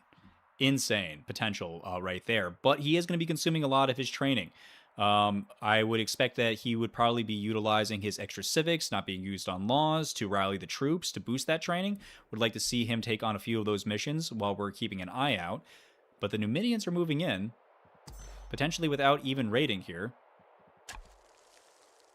We have the units in-house, so we're not worried about that. Expansion's going nicely. We have an open site and a settler here in 2 turns. No complaints really on the overall pace of the game being set by the Babylonian player. Very nice showing. And we are coming out here now. Kind of a good time for it. I don't know if it's necessarily time to raid. You have to heal these units. You have horses up here you have to kill. You know a raid's coming out this way. There's a lot of things to take into consideration for your units. I'm not sure it's necessarily time to be setting up this lading situation here to anchor here and then make landfall. Not to mention with these 2 units that will have to hop in the sea to do any kind of real damage, can be really provoked and really taken advantage of by hitting them with the Byram that you have access to. Science agent networks are going up. Let's take a look over at our UAG player, see where they are. So currently here we have 1 agent in the capital. That agent is not producing us a lot. It is going to be a hero, so not necessarily the most impactful agent as far as acquiring additional science, but knowledge is also power, and being able to see what your opponent is doing inside of their capital is very nice. Now that he sees him building a rancher, will he prioritize getting Judaism himself a little bit more quickly? Maybe. But we have 3 ranchers actually coming up online right now, so we're going to get super Judaism. But there it is. Oh, and here is the ultimate conundrum. On Sion's turn, going for the free onager. He's delaying his overall timing attack by 3 turns, by potentially even more than that if he does not get, because in the draw pile are 1-2 cards, in the discard pile are 1-2-3 cards. If I am correct, these 2 cards get drawn, all of the cards get discarded, and then it only has 2 options or 2 chances to produce here out of 1, 2, 3, 4, 5, 6 other options. So a 30% chance that he immediately gets it back in hand at best. It could be even worse than that if that is not exactly how the reshuffling of the tech card pile is. So he is choosing to massively delay his overall timing strategy for 1 free onager. Onagers are amazing. Very impactful units. If you're making an overall assault, they are great. But so are 6 strength units. They are very good, and you have a lot of them. So I'm not sure if I agree with the overall onager pick. When you have access to the... Oh, and yes, Sion. That is the correct choice. That is the correct choice. Absolutely do not delay it. You have access to it at turn 50. That is a very well-timed mid-game rush. If you're able to come out with a critical mass of all these upgraded units, of which don't have to be in a particular strong city, like if you're doing a 4-law or 7-law rush, you don't need cultural constraints or law constraints. They can be anywhere inside of your borders, upgraded immediately, and then rush out. You can telegraph that punch all you want, because there's not going to be very much if we do not already have spears up and ready. So this is the timer right here. 11 years is how long Babylon has to be able to produce these spears necessary to defend themselves.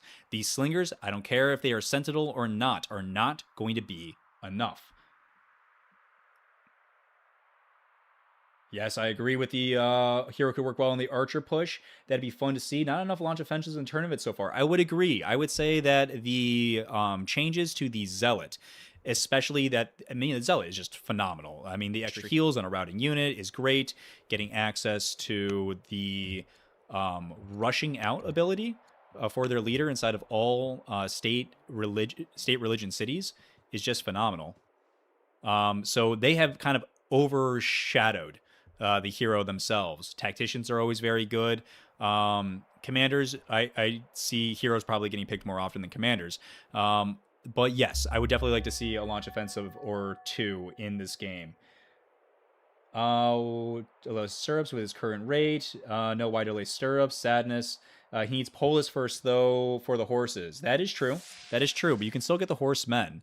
And if there are 0 spears, then the horsemen will do more than enough damage, even if they're just being backed up by these little pea shooters. But, we'll see. 67 science. Stirrups here, directly in the draw pile, so guaranteed to see Polis on the next turn. Only 160. That's 3 years. So I suppose I'm wrong. He's not going to have it by turn 48. He's going to have it by turn 51. And that's if he sees no additional science gains, which I'm not certain what we can rely on.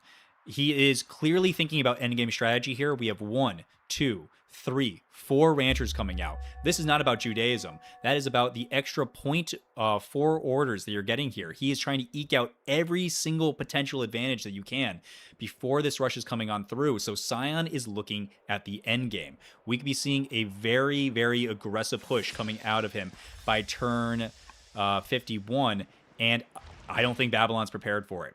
I think they have an amazing base. I think they have done an excellent job. I think they're thinking about religion, maybe a little bit too late into the game, but none of that is going to save them from what's coming up next. Polis is fine, but it's not going to be netting you anything that's really going to be helping you here. You got what you need. You have phalanx. At this point, I mean, granted, you can't know, right? How could you know? He is now considered stronger, so maybe if he's paying attention to this particular part of the UI, that he should be maybe a little bit worried.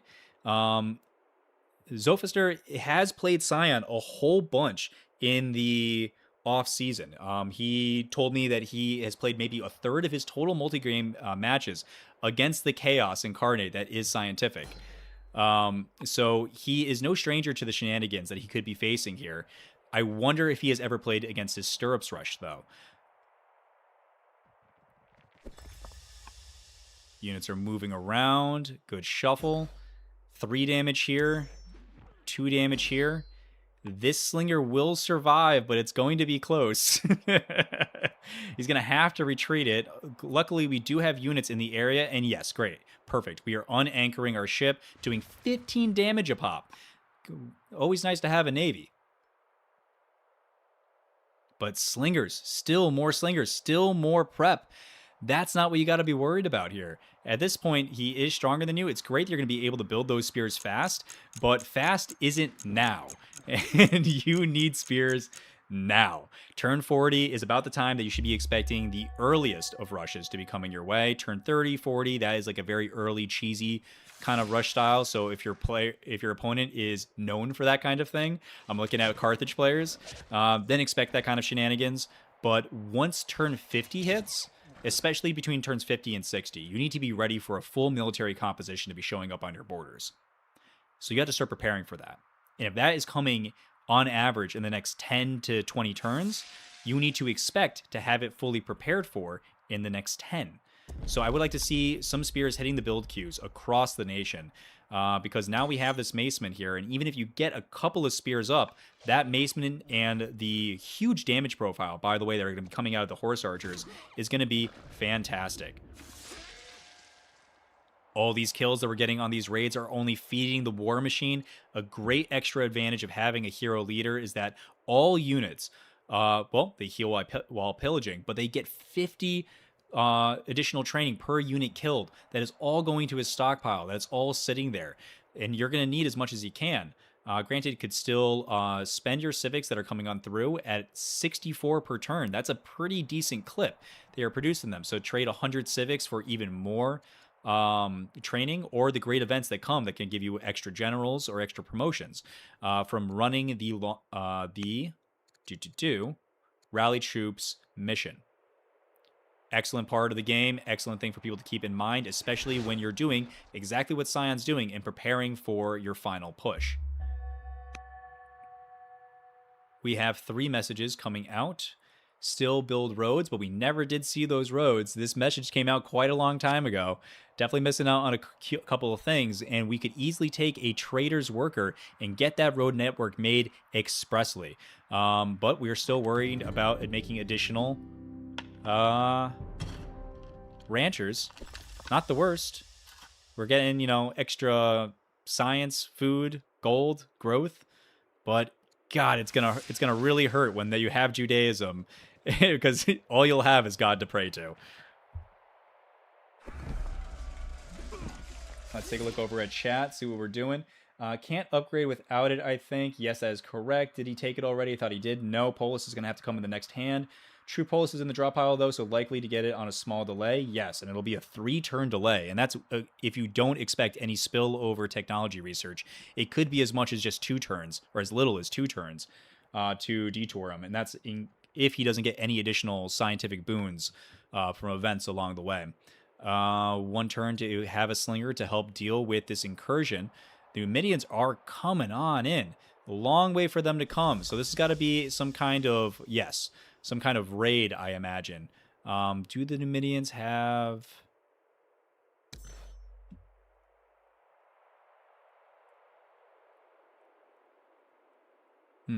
Yeah, organized tribal unit. Okay, so organize is on these guys. It is an invasion. They are going to start acting very Hunnic. So, oh boy. Yes, and all over the place. Just being raided everywhere. Oh no, organized tribal units. Oh no, it's all over. I mean, the game isn't over, but the tribals are. Oh, and it's coming just in time. So it actually, this tribal invasion might be the thing that saves Zophister here. Because knowing that all of these horses are coming through and the fact that he has access currently to spearmen should hopefully change a lot of these build queues into spearmen in short order. And if that's the case, that might be the actual one saving grace. But it is certainly a huge distraction to have to deal with, especially as we near closer and closer to the stirrups upgrade, to Polis coming on immediately after that. 10 turns, maybe less, and to get both of these technologies online and for the push to come on out. Turn 51, very well done, Sion. Very much enjoy the pacing, my friend. When do tribal units get organized? Yes, just in invasions. Invasions are what's going to do it. And there is the invasion that typically comes when you wipe out a tribe site. There is the tribal alliance or the tribal confederacy, something like that, that the event comes up and then all the nations unite against you. So, woof.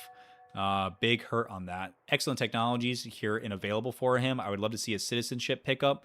Yep, fantastic. You're still moving in the direction of your laws. We have access to 4 laws available here, 76 civics producing. So yes, we are going to, of course, want as many of our spears as possible. But when you have a huge line or a huge number of spears, they can only work on the front line of the battle. So if you have directly behind them a nice, powerful ranged unit like the Acadian Archer, that is going to make a very happy military composition for you. And then you have some 6 strength range to go up against your opponent's 6 strength range. But looking at 1, 2, 3, 4, 5, 6, 7, 8, 9, 10, 11 tribals bearing down on you. Oh boy. This is a scary position for our Babylonian player to find himself in. He's handling himself well. And I will say this for Zophister. I had the pleasure of catching up on his first round game, and I will say that he played exceptional. He played into a Carthaginian rush, and instead of throwing up his hands and calling it, he dug in. He got pushed back to the point where he was at half the overall city sites to his opponent, but he scienced up. He got his laws up. He got his heavy chariots up, and he did an amazing job administering that war. He's a very strong mental player.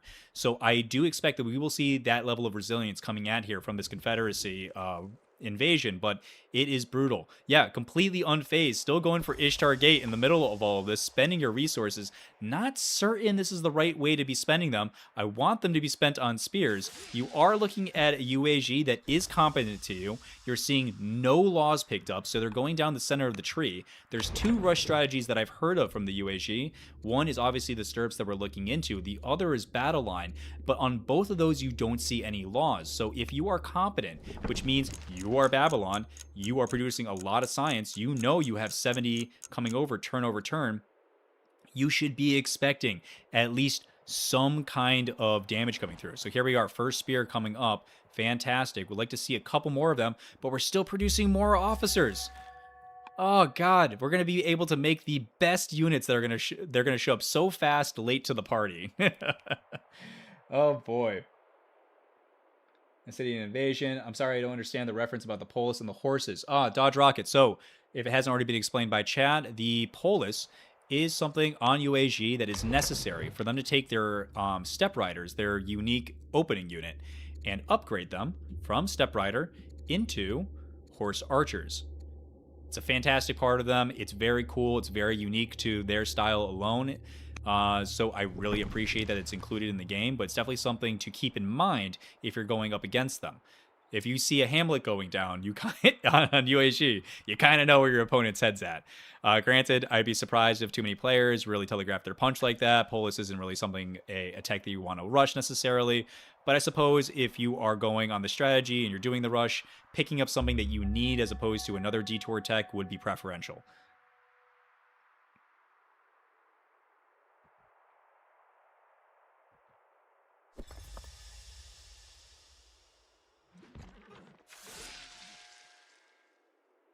Okay, so Fluffy is saying tribes only organize on conquering on Raging Tribe level, so not happening in our tournament settings. Organized tribes are off. Competitive mode is on. Where are our tribals? Tribal level normal. So they are not raging here, but we are seeing them be organized. So organized tribal unit. Is that incorrect? Are we looking at a bug here, Fluff? To be fair, if a tribe takes a city in a duel, it's probably game over anyways. Dodge Rocket, thank you. I have the DLC, but haven't played much. I was just thinking about you. I hope you are well. I'm so happy to see you are making more content. Crazy Banana, oh, thank you. Appreciate you, man. Our Step Rider's unique unit, which don't require strongholds or citadels. Yes, so a Step Rider is not, it's a unit unique to UAG, but it is not a UU in the traditional sense that it's unlocked by laws. It is a unit that they start off with. They start off with 2 Step Riders right here if you're looking for the stats. Not a particularly strong unit. So if you are playing against UAG, sometimes it's best just to come at them with some early spears because there's not much they can really do about it. Still going for stirrups. I think he was thinking about going for that. I'm watching you, Sion. Don't you go for that onager. I know it's tempting, but you stick to your plan. You have plenty of power already built inside of the strategy. You do not need to delay any further. But yes, they do not need additional strongholds or citadels to be upgraded. They don't need laws to be upgraded. They just need access to both the stirrups and the polis technology. Yes, UAG start with 2 Step Riders, Strength 3 and Tribal, and the Warriors or Slingers. Yep, exactly. Invasion is organized. My question was about what happens when a tribe takes a city. Fluffy's point was there. Okay, heard. Does he have the resources to upgrade? It's tight. It's tight. So to do the upgrades, I believe it's 100 food and 50 iron for the horseman, 50 wood for the horse archer. He's got access to not very many chops, actually. He'd have to come down here and really get the chop game going if that was a strategy he was planning on implementing. So yes, Alcaraz brings up an amazing point. Does he have the resources for it? He certainly has the training, but the resource game is dubious at best. Fantastic, love it. We're finally getting over to our note from the early game. We are using a trader's worker that has access to surveyor, so it's able to make multiple roads a year. So we got this one guy making a highway out to the center of the map. Perfect, exactly what he should be doing. 1-2 spears, exactly what he should be doing. A warrior here, I expect that's because he couldn't afford the wood. But he can. Maybe he's just willing to pay for it to get it out 2 turns earlier. It would be a certain level of expediency that we haven't seen out of Zophister so far in this game. So I am curious to watch this one particular warrior. If he spits this out, immediately upgrades it to essentially pay double, because he's paying for the 50 iron here, and he'd have to pay for the upgrade as well. So there's potential there to get it out 2 turns faster, but that's a level of micro that I'm not certain that he is looking to take. It's possible. I don't know. Is Egypt technically one of the best nations against UAG due to easier access to spears? Sure. You can make that argument that anybody with a closer technology to spears, I'd say Axum is also in that category. Also was starting with access to labor force right from the offset, so they can go immediately for phalanx as well. I would say that Greece is another good option because they have their unique unit that plays well into all mounted units, and they would be getting them online about this time. So yeah, I mean, there's a few ways to counter it. Also, a great counter is really any Riders Nation that wants to do a land consolidation play, because then you can spit out camel archers. And if you want to have a bad time, you can play what is it? Camel archers, 50% additional damage against horse units. So there's plenty of counters, or plenty of ways to defend yourself inside of this strategy that aren't necessarily just spears. But spears are a phenomenal, easy way to defend yourself, especially if you're going for law timings like Babylon seems to be. Sion will need to go on a chopping spree, but he can certainly do that. He can certainly do that. We have only 15 orders here. 9 are being eaten in turn over turn by improvement construction. So if we bring our economy to a raging halt, we still will only have 24 orders available. It is definitely a drawback on this particular strategy. And even though he is investing heavily in additional ranchers across the board, no laws mean no access to a lot of the great sources of orders inside of this game. So Sion is going to be on the back foot in that particular regard. But yeah, we definitely need to see a chopping spree. Let's take a look and do a quick shopping calculation. We have 1, 2, 3, 4 chariots. That's 400 food and 200 iron necessary for the upgrade. And we have 1, 2, 3, 4, 5, 6, 7, 8, 9, 10, 11, 12, 13. So that is another 1,300 food, which we are certainly not producing enough of. And half of that would be 650 wood. So we need 650 wood to upgrade all of them. Now, granted, considering the amount of distractions, considering the limited number of spears, he wouldn't need that many. Honestly, if he had 8, that would probably be enough under the current Babylonian state. So he's not going to need to do necessarily the full upgrade. I would say 8 would probably be a good amount. 8 also follows the kind of new rule that I'm trying to follow myself, that I was taught by our dear previous champion. Can you steal Judaism? Oh, buddy, you absolutely can. In fact, did you? I think you did. No! Oh, no, yeah, of course, because I was already working about it. Oh, but that's too bad. So all that investment in those 2 ranchers, granted, it's going to be giving you that little bit of extra science, which is certainly going to help. But again, you have to take your science advantage and leverage it. Great production overall, neck and neck. And being neck and neck with Sion on UAG is a phenomenal thing. So administering his overall nation, he's doing a phenomenal job. Order economy, he has a plethora of orders above Siontific. He's going to be getting more when he gets access to divine rule, if he so chooses to go in that direction. So a massive, massive difference coming between the 2 players. As far as the orders game is concerned, the question is he going to be able to get these units in place fast enough to be able to make a reasonable defense when those horses come up over the hill? He's going to lose access to his one pagan having hunter seat. Now that's going to change the overall. And yes, and they haven't yet adopted the religion. So if it actually comes in early, he might lose access to that additional part of internal diplomacy, which really could be too bad. He needs access to everything he can get. And even with those 30 orders a turn, he still is only not able to quite get to everything he'd probably want to do turn over turn. Taking the fight to the Numidians already.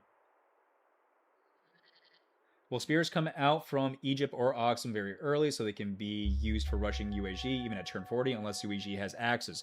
Yes, and that is one of the big arguments for why people are saying to instead maybe go for a battle line rush on UAG. They also start with access to Mildrill, so the line here isn't too far. You have to go to Phalanx, you have to go to then Battle Line, but it's still pretty good. It gets you access to that early freedom law that I was talking about, which is great, especially for the strategy that Sion implemented here inside of this game. And you get access to navigation, which is going to give you more civics. Overall is actually a cheaper technology to get than stirrups, because not only is it at the same level, but it doesn't have anything in this tier of the tree. So you get to skip over the 400 investment necessary to get Portcullis. Now, granted, you're going to be getting a lot of science back from Portcullis, but it's going to take a while for your Spy Master to repay that 400 science investment. They do still have access to this one agent network, but yes, it is still our hero, who himself is not developing too much science for the game.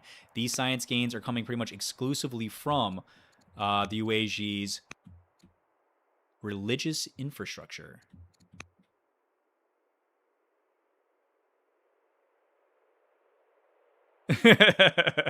Yes, I have no idea why. Maybe he was looking to get additional culture out here so he can start producing his unique unit on the front lines. That is the best guess I can really give to it. We don't see any luxuries being put here, but he does have 2 luxuries invested, one back in Babylon, one in Urix. So he is focusing a little bit on getting these guys up to developing level culture. I imagine that is for pursuits of getting your unique unit out and available. So perhaps that was the thought process here, with no other access to any other culture. Although you could, I think he has access to Polis himself. Yeah, so he has Hamlets. So he could have thrown a Hamlet here and gotten access to these gems for additional culture. I mean, there were other ways to maneuver that. Obviously, I don't think he needs the extra culture in his major city here. But we are officially, as of the last few turns, many turns actually, up to a strong level of culture. In 2 years, we could potentially see the free Akkadian Archer come in the next hand. It has a 50-50 shot for what it's competing against here. So it is very possible that we get to form some kind of defense just in the nick of time against the UAG. But that's going to come up to a coin toss as to whether or not those guys are going to get here in time, in my opinion. Because again, taking a look back over at Sion, we are looking at 3 years until Stirrups, probably another 2 to 3 years until Polis, so 5 years in total, and we are still waiting on 2 years here on citizenship.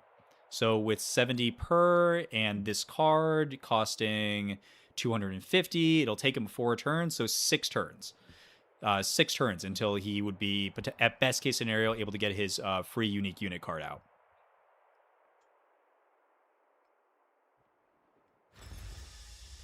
You were saying something about 8 units, but got distracted that previous champion had shared. 8 units that got distracted the previous. Oh yes, so 8 units.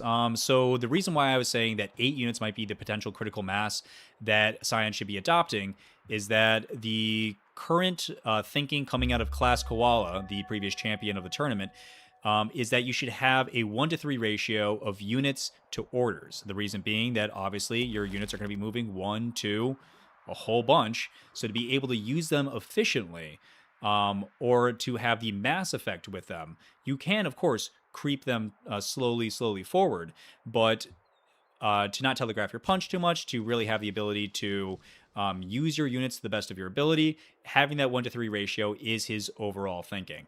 Now, whether or not that works out entirely, I've only seen that in a couple of games myself. I'm trying to keep that in mind, especially for my Greek play, where I suffer on Order Econ.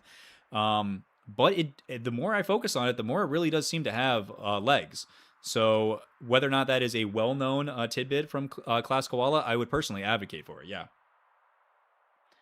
3 cheers for Babylon, the bastion of civilization against the uncouth and cruel steppe hordes.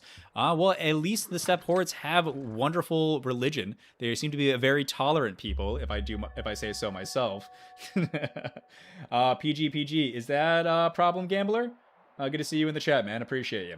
I think Babylon is the holy city for paganism, of course. The icons are weird. The triangle icons for holy cities are missing currently. A bug that is fixed for the next update. Fantastic. Do love to see that.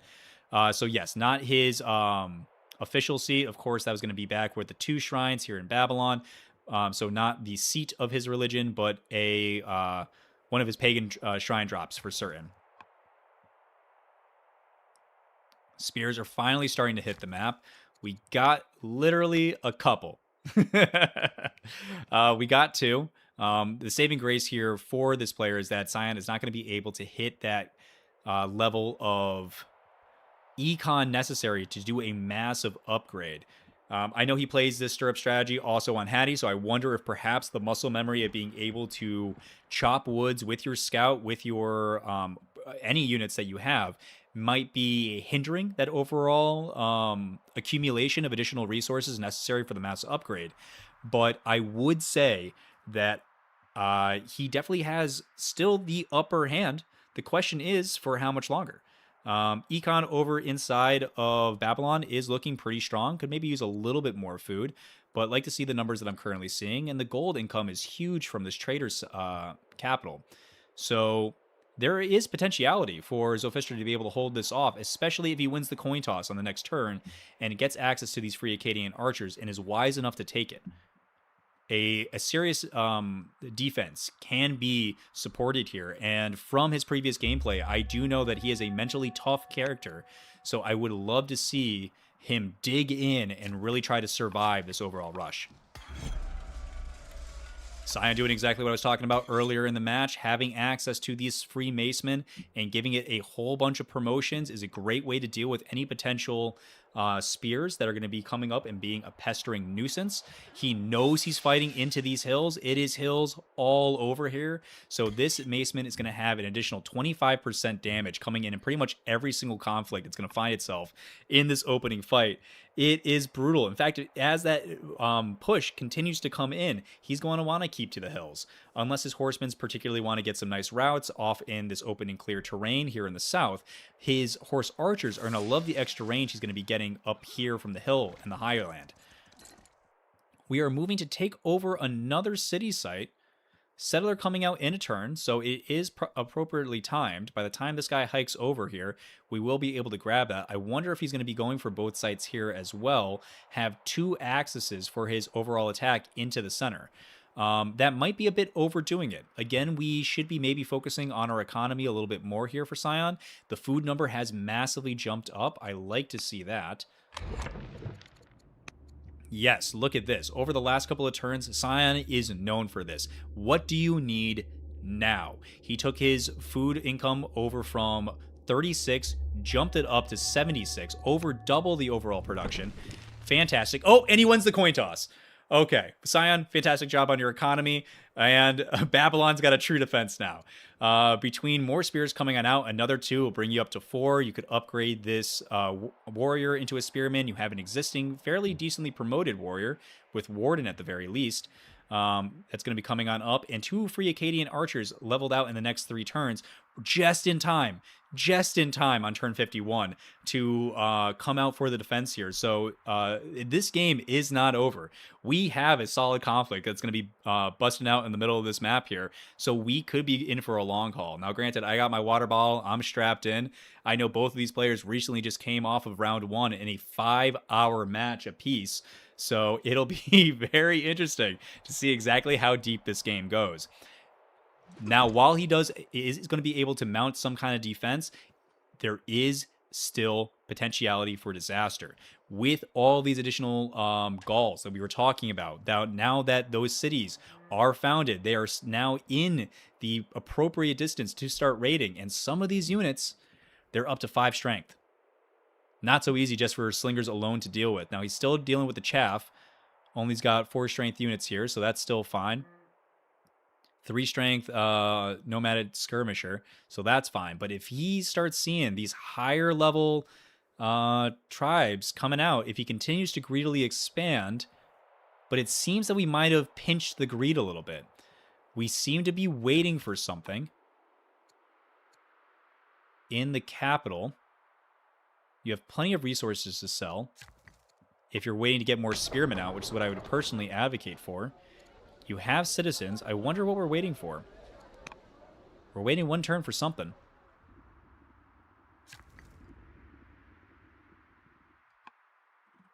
Let's take a look back over at our chat. 7 horse archers and a launch offensive can probably take out 4 to 5 spears in a turn. I think Zophister is in big trouble. That's an excellent point. You know, that is going to be one of the key differences between our players in this fight is the leaders that we have available. We have the hero here. They are youngish, year 40 of age, a Highlander themselves. Oh no! All the units that are going into this fight are going to get an extra 10% from hills. And going up against shield bearers, so granted, all those slingers going to be a little bit, just a little bit worse. Oh no. Oh dear. Pain on the horizon. But yes, having a hero going into a non-martial leader, we are still on our first leader here over in the Kingdom of Babylon, and a pretty good leader. Nice long life. Got a lot of science out of him. Very in with the swords of the gods, quite frankly. So it's too bad he won't be able to stick around for maybe too long. He seems in fine shape. He isn't sick, but he is old. So the brave is only going to help you, but not against the archers. And loyal will give you discipline, but at least the sword of the gods will help you kill that maceman, I guess? Hard to really say. But who do we have in the wings? He is getting up there in age, and we have no clear line of succession. It's likely that the Duke would take over. He's 37 years of age, steadfast in order, adopted. None of that's really going to help. Oh boy. Yeah, definitely in some trouble. No clear line of succession. 3 years now, going to be exactly as we counted, turn 51. Oh boy. Let's take a look over at that econ situation. We are seeing some wood production, so we are seeing some chops. Where is he chopping? It's got to be this area, clearing this out. This used to be bushier before. So any chops he can get his hands on right now is very important to his overall strategy. That is going to be enough to get 4 of your units out, but he's got no gold reserves. He should be able to sell, whatever extra he has, but he's going to need pretty much all of it. Granted, I would prioritize getting your horse archers out. They're just the better unit, especially going into potential spears. I don't know necessarily if Sion has eyes on the spears, but he does have eyes on this city. So if this council mission eventually translates over into a sword or a spear, it would be made aware. Be very curious as to what we were waiting a turn on council for. Obviously, we were very concerned about getting more economy up and ready. I would think we were trying to afford something. But the question is what? So we have access to 1, 2, 3, 4, 5 laws. The fact that we have access to all of these and that we don't have them turned on does make me think that perhaps we weren't investing enough in our overall civics economy. This game over as Babylon, he should already have in at least 1, 2 cities. Yeah, I guess at least in only these 2 cities would be able to build the stronghold.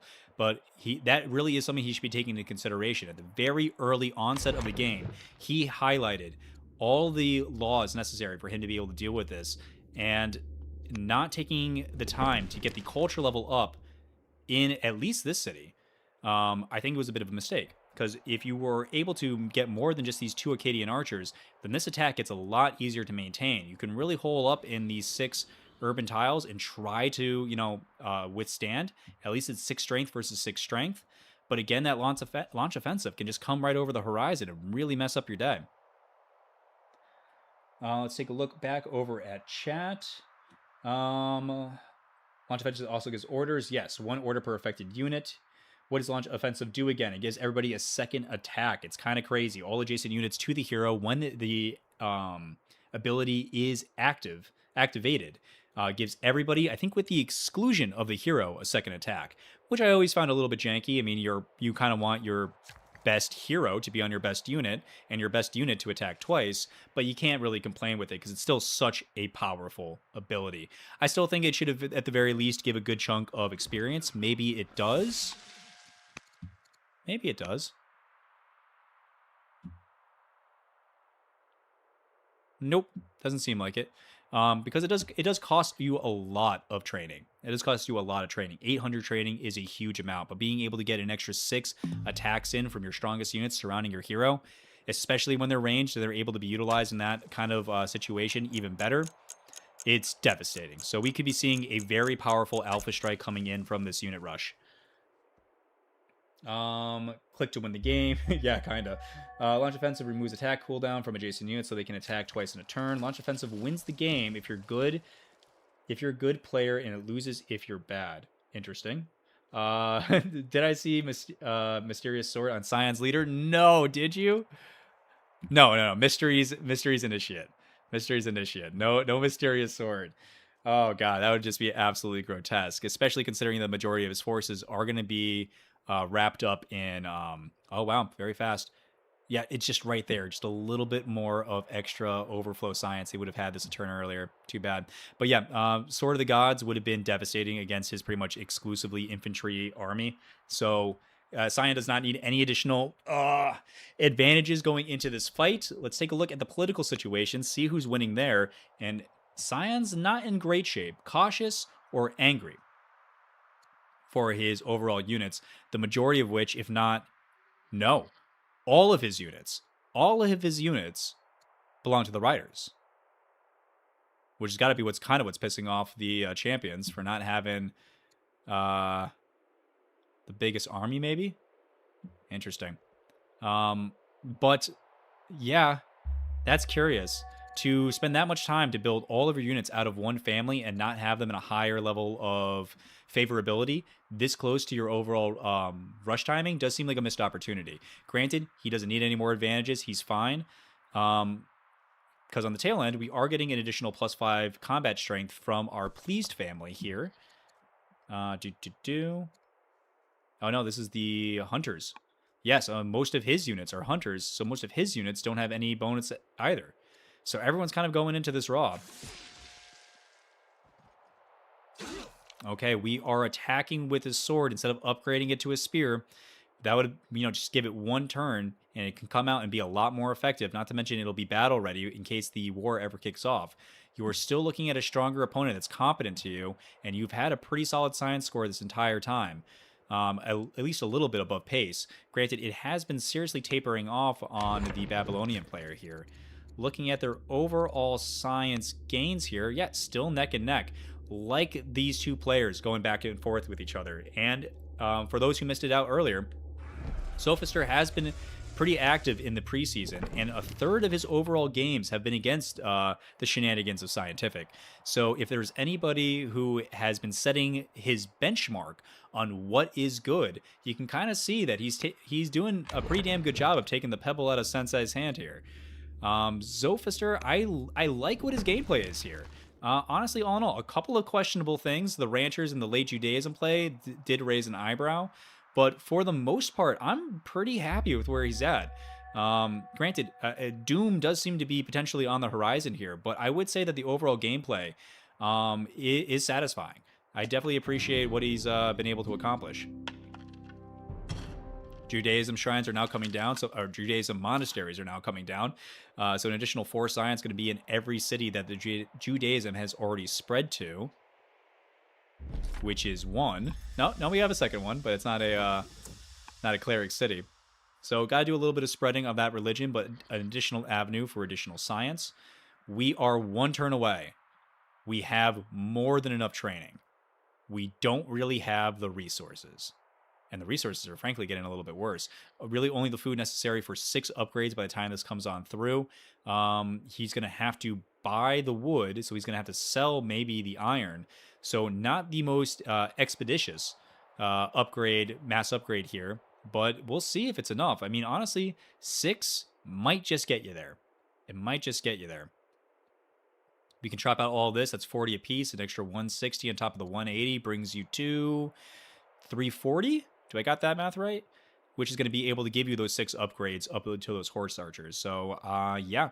Chop all this. You can chop it with your Brahmin too. So that's more than enough units to get this out right now in this turn. But instead, we're spending our wood. We're spending our wood on nets.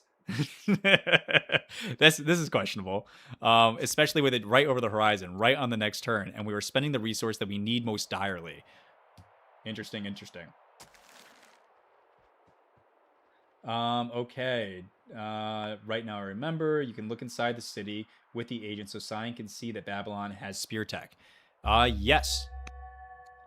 Well, he's definitely going to be aware that he has these archers now. They just came up, but I don't think a spear has been present inside of these borders, the borders of the city. So I'm not certain that Cyan knows for certain that he's up against spearmen. Let's take a quick look over at Siontific's view. Yeah, he's been sitting here for a while. When the spear comes out of here in a turn, he'll certainly be aware.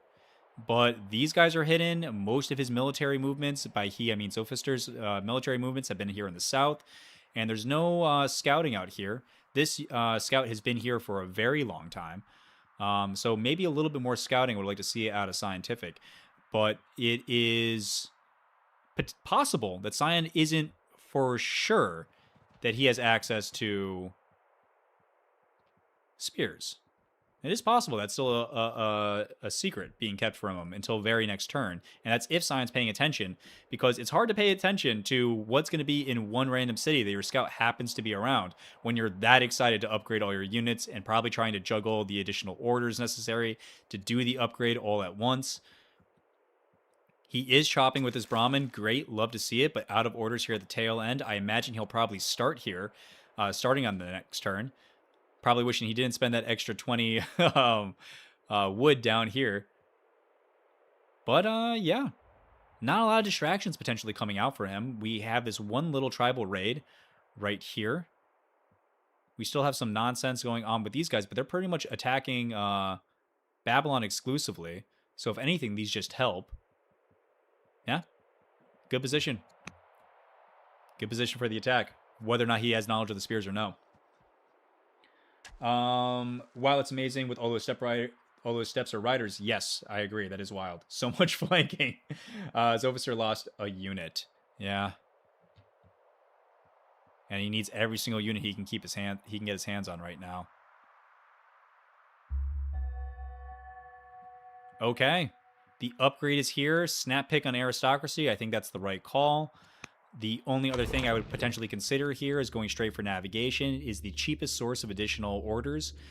So maybe an ironworking pick here after all. Your science is fine. 80 at turn 51 is plenty of science to be able to start rushing down additional laws. But here comes the upgrade.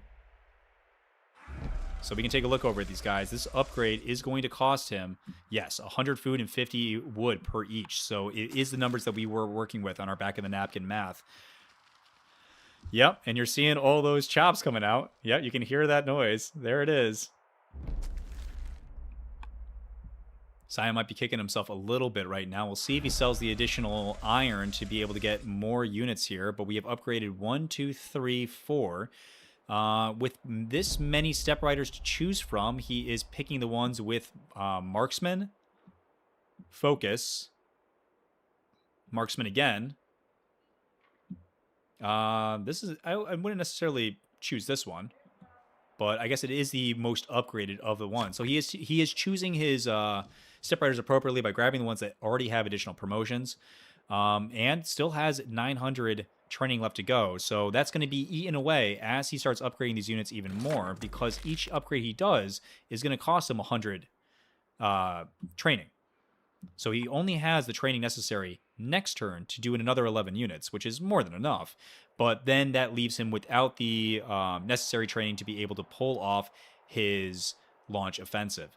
Now, granted, if there's any leader that doesn't have to worry necessarily about training production, it's a hero. Again, as mentioned before, every single kill that he's able to pull off in this coming up offensive is going to be netting him an additional 50 training, so more is coming in for the bankroll. Again, he could be trading off the 75 per turn civics to be holding, rallying the troops, get a little bit of extra stats on top of this queen. She already has all 3 of her strengths, so any additional events that are going to be coming on through will just be netting you additional stats, which are honestly preferable to just get straight courage from additional martial events. If you click on a city with an agent, you can see all possible build queue. I see. Trapped in Polaroid. You are right. It has been so long I've been in the multiplayer game, and so long since I've really worked with a strategy that utilizes portcullis. So you are correct. By Sion being able to look over into the city, utilizing his agent, he would see that spears are available. So an excellent call there. 2 more kills coming out, 2 more raiders eliminated. We still have our naval force protecting us here. And it seems things have kind of calmed down on the tribal front. Excellent job for him to be able to hold on. Still managed to grab a wonder in the meantime. Ishtar Gate coming along, so that additional shrine out here didn't really serve a purpose if Ishtar Gate's going to get you there all on your own. But this is great. That means he's going to be able to build, because his unique unit is an infantry unit. In 3 years, all of his cities will be at minimum developing culture, which is going to net him a whole bunch of events for going up to the additional culture level. So that's 1, 2, 3, 4, 5. 5 very solid events that are coming to the way of the Babylon player that can produce some additional very nice boons that might also help in the defense. But on top of that, because he has an infantry unique unit, every single developing city is capable of having a garrison and a stronghold in it and producing the unique unit. He's been very good since the early game of getting his additional racks out. Looks like we have garrisons here in a lot of the places ready to complete this overall diamond to net another 0.7 orders from dropping that last stronghold. But I would like to see maybe a little bit more finessing here. Again, on the law situation, we only have... No, we have all 4 of our laws available. I mean, if we have all 4 of our laws available, why are we not immediately building our strongholds? So definitely something that I really wish he would try focusing on. Although, actually, no, he can't start building them because they're not developing culture. At least just start developing it here in Babylon and Murad. But yes, maybe he is waiting for this queue to come down. I suspect in 3 turns, we see a mass build of all of those strongholds. He is low on stone, but great on the overall production of it. He could sell plenty of his resources, but he is running pretty tight on his overall economy. And these roads... I don't know why we're building a road up this way, especially when we need the stone for the strongholds. Same issue as Sion had just a second ago by building those nets when he needed the wood. But yeah, a little bit of finessing we could be seeing additionally from the Babylonian player to get access to those unique units. Top of the turn for Sion and the UAG, and here we go. Oh god, we are in. We see some nice promotions coming on here from these units. We see that he's building a fort, and it's just too late. Just too late on turn 52. We'll see if Sion starts popping him off, but why wouldn't he? With 11 damage coming out of his leader, he's probably going to surround him and launch this first launch offensive. We'll see if he can clean up 3 kills. I'm not sure this is necessarily worth a launch offensive. I would probably just try to take this first engagement raw. Okay, and we're throwing around these cheesy step riders to get additional vision and enable some additional routing. I like this use. We don't care about this unit. It is not upgraded. We don't have the resources to upgrade it. We have run our economy dry on this push. Might as well use them just to muck up the gears, get into place, and add some additional damage for rounding errors on this massive route. Fantastic overall tactics coming out of Sion right now. I really appreciate what he's doing here. I would like to have seen maybe another unit dropped here, but he just doesn't have the laws for it. He is aware that spears are in the game, so with his final order left, he is now moving his macemen just 1 tick closer. Definitely the right move. But given this position and seeing what we're up against, this is where Zophister is going to have to make a decision.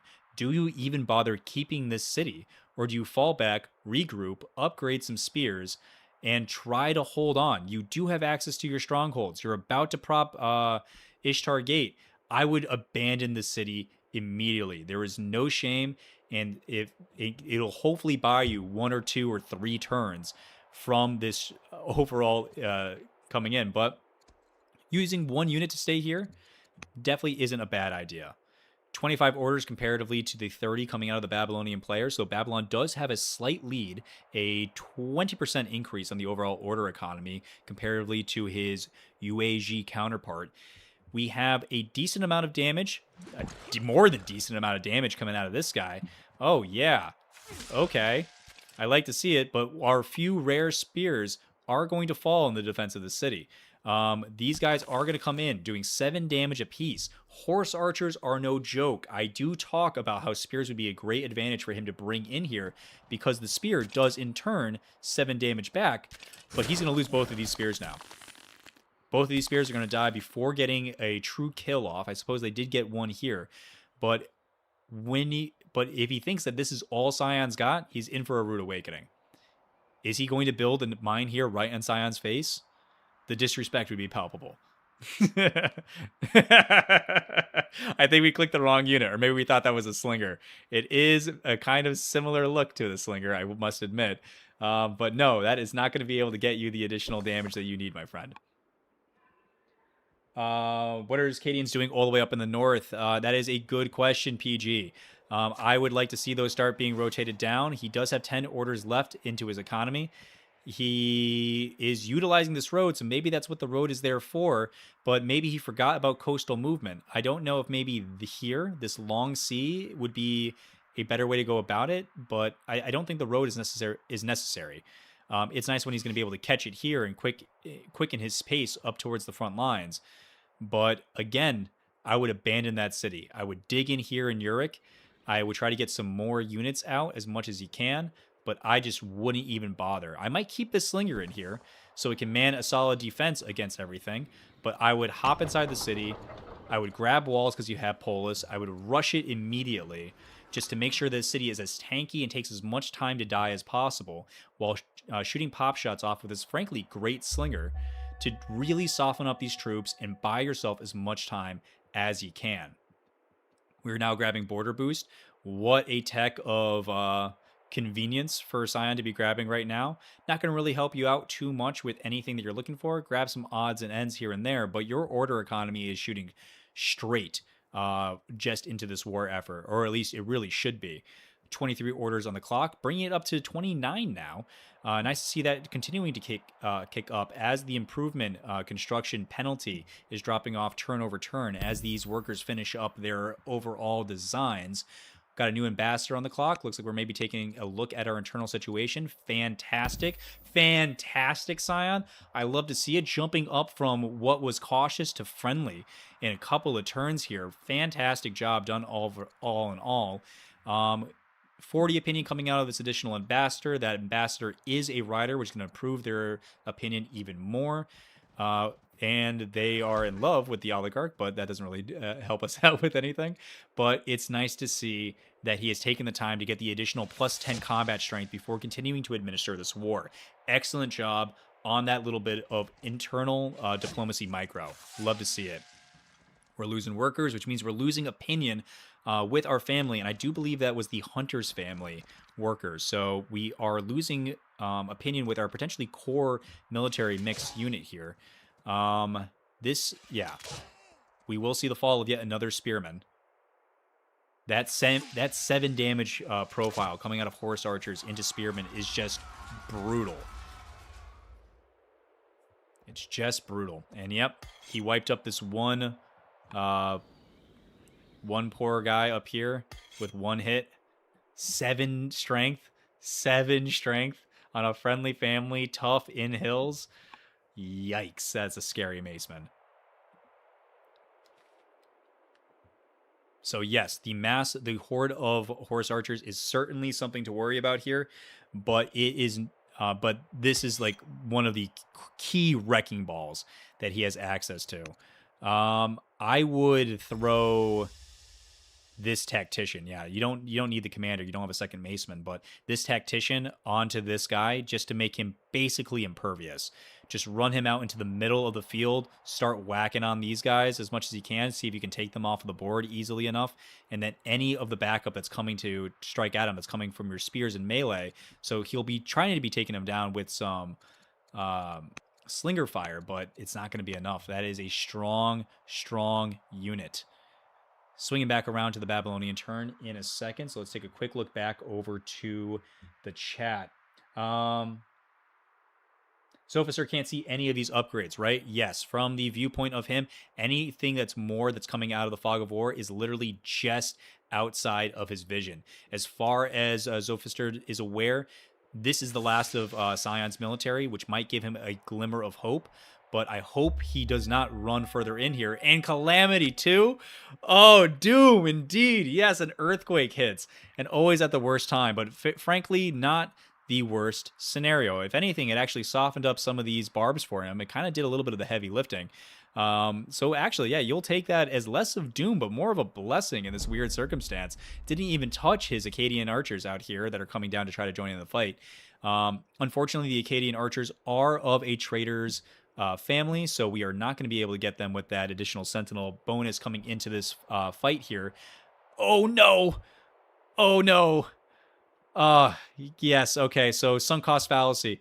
We are trying now to desperately to defend this city. Again, ditch the slinger. The city isn't going to be here in 4 years. Rush out some walls. You got 500 civics in the bank, and let's make this tanky. Buy yourself time. Build a defense here. Start building some forts here, and really try to sink in some teeth. This is a better defensive strategy. They have to come up and around this area. Overlapping fields of fire will be possible, but you can really have an opportunity to dig in here. Moving this archer forward is going to be a great way to lose it. Can Sion see it? He can. Oh, this archer is dead for sure. No backup, no one else to guard his flank, and even if they were to be able to get in a line, these are not melee units. They are going to be able to pile up on these hills, launch some attack damage in here, and they're still doing 7 damage per. Grotesque. So we are going to see the drop of one of the key positions in this defensive strategy for Zophister. That is brutal.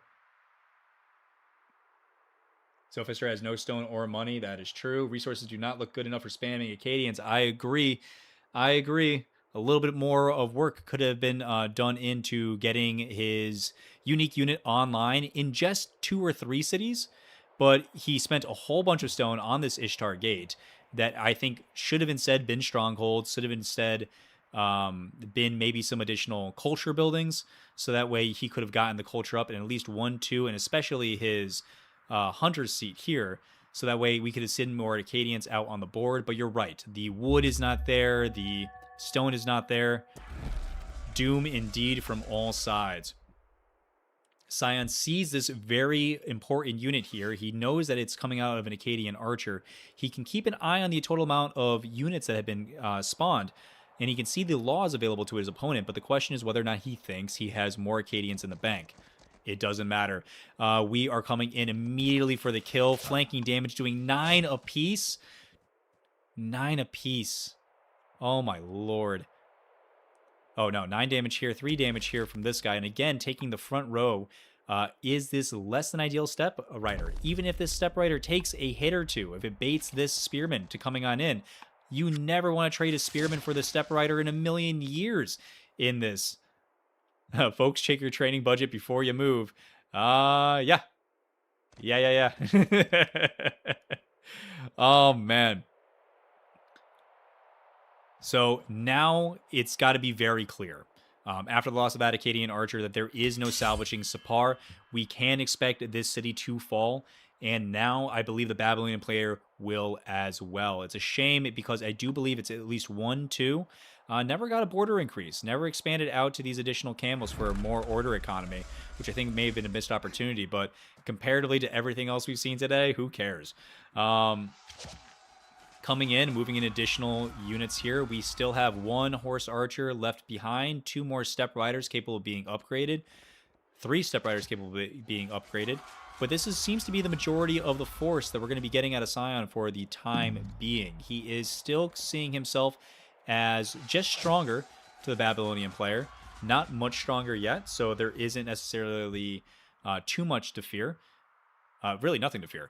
And with this sight on the other Acadian archer, knowing that more spears are coming on in, but seeing that from this roadway and this roadway, that there is no more units necessarily on the horizon, he feels very safe being aggressive here, reaching out for this spear. Because even if the spear returns 7 damage, even if this Acadian archer comes in for additional 5, that's not a kill. Even if they both come here and you lose this 1 chariot, but it brings these 3 important key units up into the front of the battle, you can ignore the city, run over these hills, eliminate those units, and that's pretty much the end of the defense for the Babylonian player.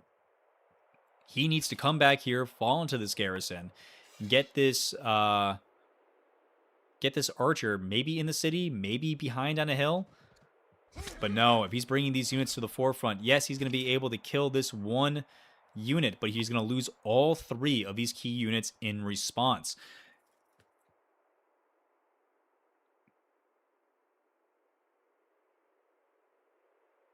Step in the front was very much a bait. Yep, absolutely.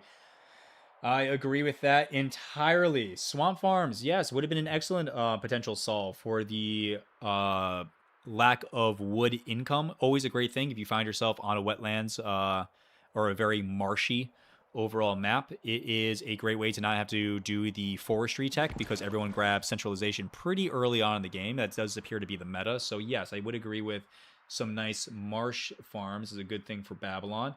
How's the game going? Welcome, Sauron. So Soren, we are doing a stirrups rush here, coming out of Siontific, voice of the tournament, and it is going very well. Came online around turn 51, rushing in here on turn 55 without too much of a response capable out of the Babylonian player. Zophister has done a wonderful job this game. Keeping up with several key metrics. It has been a wonderful neck and neck race across science production from both of the players. Military score has only recently crept out of control coming up the UAG, now with the unit upgrade. And the overall game has been seeming fairly solid. We did kind of fall apart here on not upgrading or getting access to our strongholds as early as we can, for not getting our... We just got the Ishtar Gate, so these cities are now officially all developing, but that was a very recent addition, unfortunately.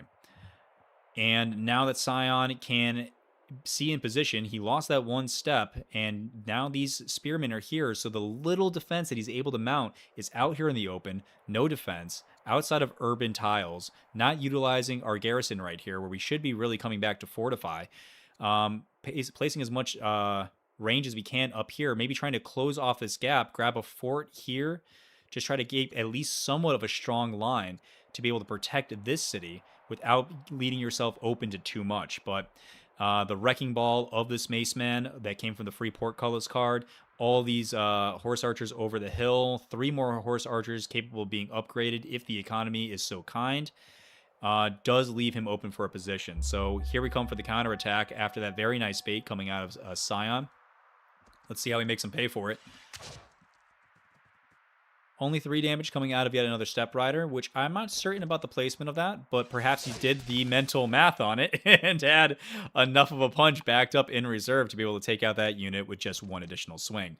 We are again putting our units in harm's way to enable the flanking bonus and really make the most of our units here, doing some fantastic damage utilizing the entirety of Sion's army is completely... Oh no, the Force Rush Maceman. It's all Riders family, by the way.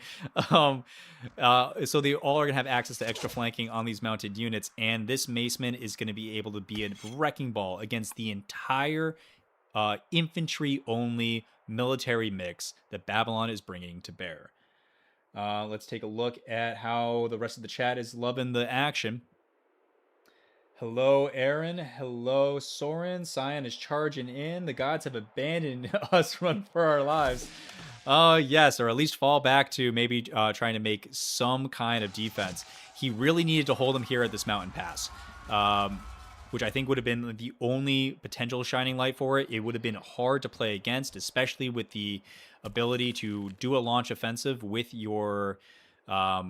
leader here. He does have the civics in the bank, the training in the bank for it. But yeah, I don't see an easy way for the Babylonian player to have defended himself against this. The answer would have been a barrage of Sentinel Akkadian archers, matching your 6 strength for 6 strength, having the extra bonus inside of your city, walling off with fortified spears and really giving them hell. Sion could have come around and maybe done some damage out in these open plains, but it would have been at least a little bit more of a cat and mouse game at that point. But we didn't ever get our strongholds, even though we've had 4 laws, with the capacity of getting up to 6 laws, I believe, for the Babylonian player. 1, 2, 3, 4, 5. We're about to unlock law 6. So 7 laws is on the horizon for the Babylonian player. More science was going to be able to come on out, but it was a game that just wasn't destined to be peaceful beyond turn 50. Sion continues to do the baits. I love it. Yes, absolutely. Scouts win wars. Yes, knowledge is power. Scouts win wars. Very important. Strategy and tactics win fights. Logistics and vision win wars. I would definitely agree with that overall sentiment. 54 people watching. Go PBM. Oh, wow. Hi, people. I didn't realize I had 50 of you in the chat, but hello, welcome to the channel, welcome to the tournament. We love all of you, and if there's anybody that deserves your support in this moment, coming in and watching the stream, it's Siontific. He has been doing a massive lion's share of the overall casting, not just in this tournament, but in the last tournament. He is a great, I think the word used most recently by Zophister himself, is a great ambassador for the game, and he deserves those flowers indeed. So him having an opportunity for 51 people to come in, 53 people coming in and watching live, to watch him execute what has been a bread and butter strategy for him in the preseason is definitely due. Much appreciated. Cyananigan fans, yeah, absolutely. You got to appreciate when one of the big names come on that you definitely want everyone taking a look at it. Problem solver from Mohawk team. Maybe some of us were hoping to see Sion get his butt kicked. It is always fun to watch the greats fall.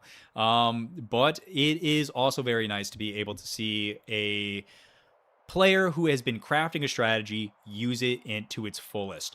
But yes, it is always nice to to watch one of us who mouth off a little bit too much in the Discord absolutely get manhandled. But we shall see. Here we go. Stronghold's finally coming down a bit too late. Zophister is a man to play it to the very end. He does not throw his hands up in defeat, and that worked out for him in the previous game that he played. His city has not yet fallen. He's taken pop shots off still with this slinger here, so there is a bit of a slowdown, and there is some capacity for Sion to potentially overextend itself. So this game is not over. Granted, one launch offensive coming out of Siontific overall on this next turn with no kills coming here would be a fantastic way to lose this game in fashion. There it goes. But we are taking off piece by piece of the board, and I think we're going to see it here. The units are falling into formation. Everyone is surrounding the leader. We have... no, not enough training. Oh, no, we are on the wrong player. We have more than enough training. Yes, we have assembled all the stones in the Infinity Gauntlet. Sion has the training for a launch offensive. It's going to be right there on the horizon. And another 6 attacks coming on in will spell doom for this forward force coming out of the Babylonian player. A whole, nice 34 order economy for Sion. He's going to be more than enough to administer certain doom for the Babylonian forces here. Oof. Brutal. Yep. Well, we've been saying in chat for a while now that launch offensive was going to be the push button to win game. So that might have been it. Those extra 6 attacks coming on in to completely eliminate the force here, leading to a overall 5-unit kill. Now, granted, one of those was a raider, but a 4-unit kill here inside of the city really did turn the tide overall. We are going to see him, drop down to much weaker now in the comparative military scores. So it is, it is a brutal, it is a massacre of making, and he's still dealing with some stuff over here in the back line, but it's not nearly enough of a distraction to defend for the Babylonian player here. Taking a turn now, turn over turn at our military graph. Let's see what it's looking like, and it's a cliff. Oh man, dropping from 716, which was a decent part of way. You know, he was just being seen as stronger right here on turn 52, but when Sion jumped up, and it immediately led to his downfall. So it was a punch that was potentially telegraphed, depending on your game knowledge of what scientific advancements are available to the UAG player. But UAG are new. They are certainly new to the tournament, being coming from the new DLC. Fantastic, very unique play style available to this nation. So shout out to Mohawk for, once again, leading to even more improvements for our beloved game.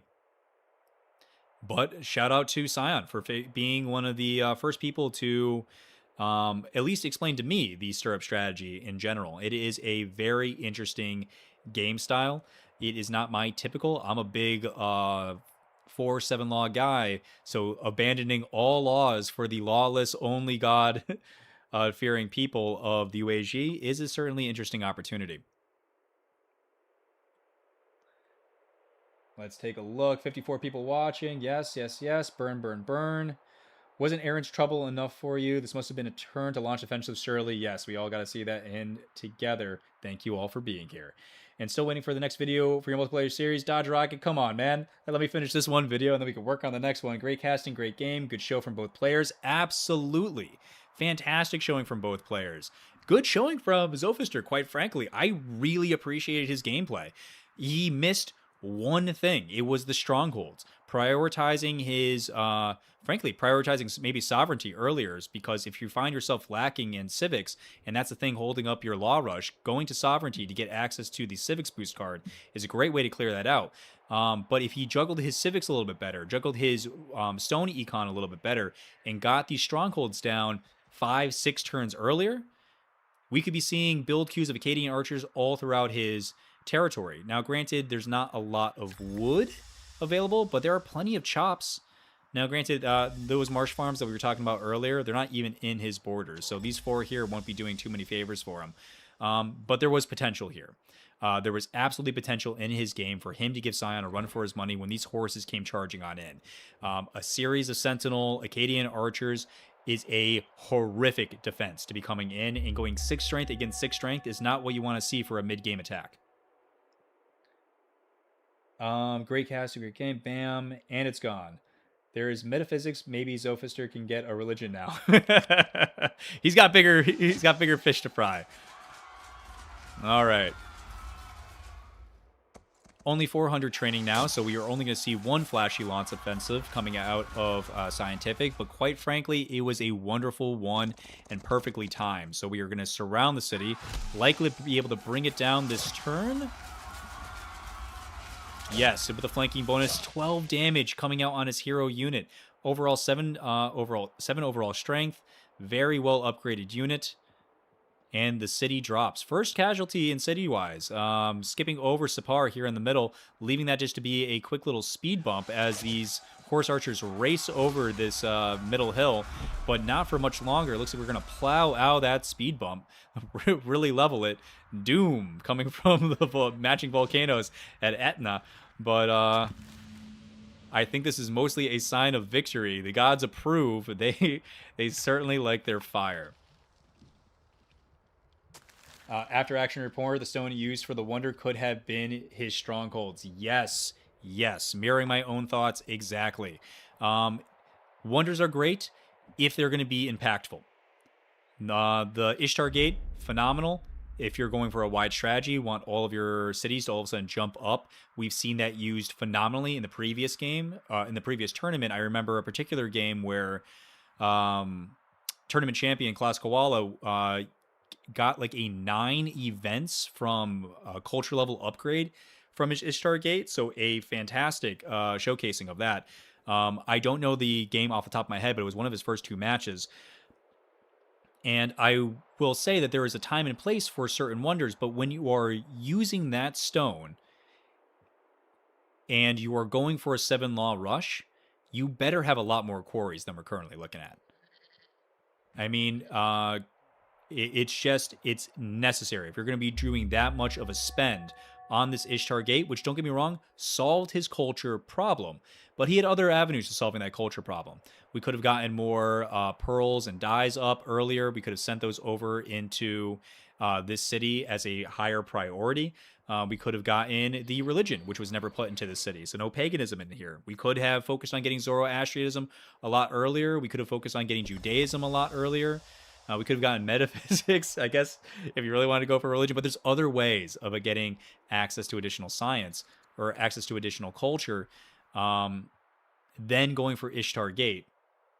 And by going for Ishtar Gate here, he took away the stone that he could have otherwise utilized for his strongholds, which would have added to his order economy, and most importantly, unlocked more Acadian archers that really could have potentially made a difference here. More spears are coming in, adding into the wood chipper. They are not going to be able to save this city. Again, I think it might have been in a better position falling back, but this might just be a last-ditch effort coming before a surrender. I will not count Zophister out because he does not count himself out. He held out to the very last in his previous game, and was able to grind out one of the better comebacks that I've seen in the tournament so far. So I am assuming he's bringing that same level of mental toughness over to this match. But if Sion is able to do what I know his skill level means he's capable of, this war administered correctly will be over in quick order. Getting some kills, narrowing the forces here, but again, he has the capacity to drop 3 units easily.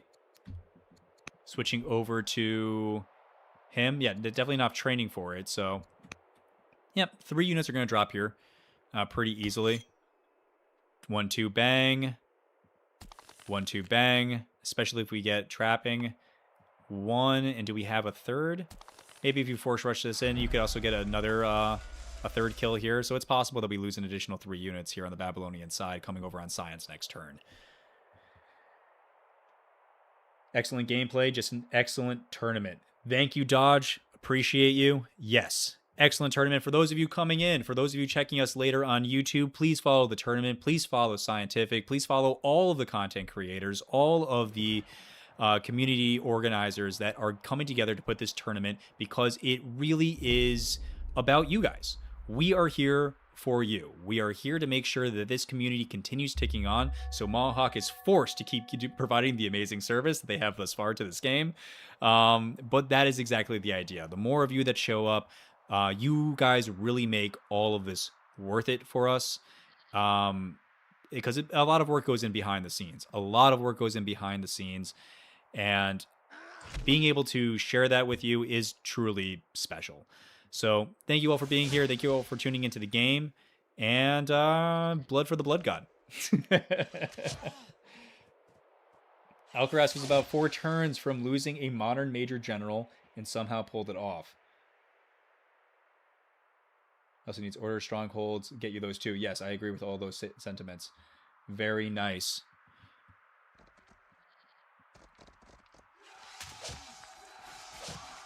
Okay. The pressure keeps on keeping on. The economy is still in the positives over here. We are slowly recovering. Not a lot that we are able to throw necessarily at the enemy again, but we have another 1, 2, 3 steps available here. This one's a full-on horse archer. This one's a horseman, so more reinforcements are able to be brought out to the front of this battle. We have more horse archers and another chariot down here, another horseman, so there is no shortage of units available.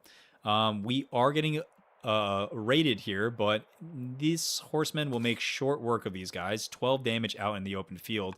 You bring in 1 horse archer to soften them up. Oh no, this is a step. This is a step. If you bring 1 horse archer to soften them up to do 10 damage, or even maybe just provide some flanking, he will be able to at least cruise through all of this with just 1 supporting unit in 2 turns. So very little that is capable of distracting. Plenty of reinforcements coming in. The tide is against the Babylonian player, but I respect the resilience. Alcaraz's match versus a modern major general was a great match. I actually missed that one. There is so much content. Don't burn yourself out, guys, but do. I mean, join the rest of us in the burnout. We love it.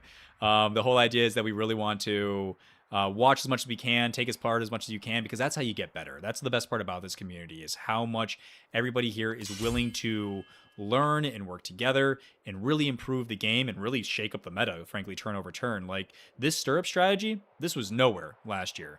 And there isn't much that changed to facilitate it.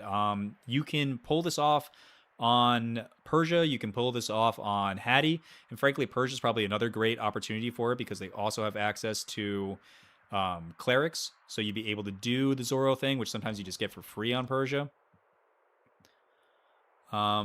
But yeah, I would say that there's definitely other nations that could have taken advantage of this strategy last year, but you didn't see it anywhere. And I do think that this strategy is going to get a lot of play this season. I think I don't think it's been showcased so far in the tournament, but this has been talked about a lot behind the scenes on the Discord. So I do think that showcasing the strength of it here is going to be an excellent opportunity. Now, granted, there were definitely opportunities that Zophister could have made this more of a match, but going, even with the tactician, which, congratulations, welcome King, Kadura, and Neil the new. But yeah, I mean, with this hero in there, it would have been hard, no matter what the situation was, to really get a true defense going.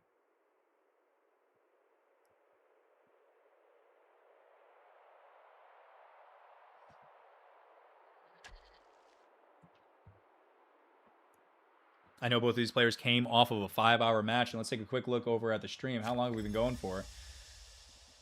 I can't tell. Don't really know. Don't particularly care. I'm having a good time. I'm here for as long as they are. And it looks like we are trying to form a defense. Yes. Okay, so this is the kind of stuff I am looking for. Get in here on this garrison. Before you were doing 7 damage, now you're doing 6.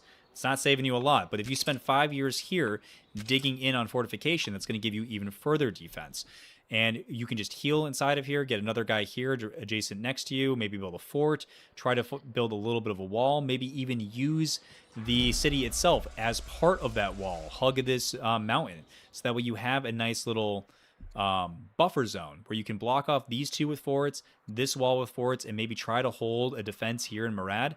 Now, granted, that should have been done before you tried to defend Yurik, before you tried to defend Sapar, but there were avenues here available. Okay. Just going for the extra camel archer here. Why not? Makes perfect sense. Definitely a little bit of a win more unit. But hey, listen, there's not a lot. I don't think this game's going to last much longer. So if you can grab an extra unit in 3 years, that's going to be a better power spike than anything else you're going to get in the tech tree at this moment. His other options were what? Ironworking. Still think ironworking might have been worth it. Chasing down the top end of the tree to get access to navigation and serfdom for an extra 5 orders would be a pretty solid increase percentage-wise to the order economy that Sion has. But there is nothing. He knows that we're down to the bare minimums where we're healing workers, we're converting workers over into militia. Sion is able to rush in without healing, without taking time.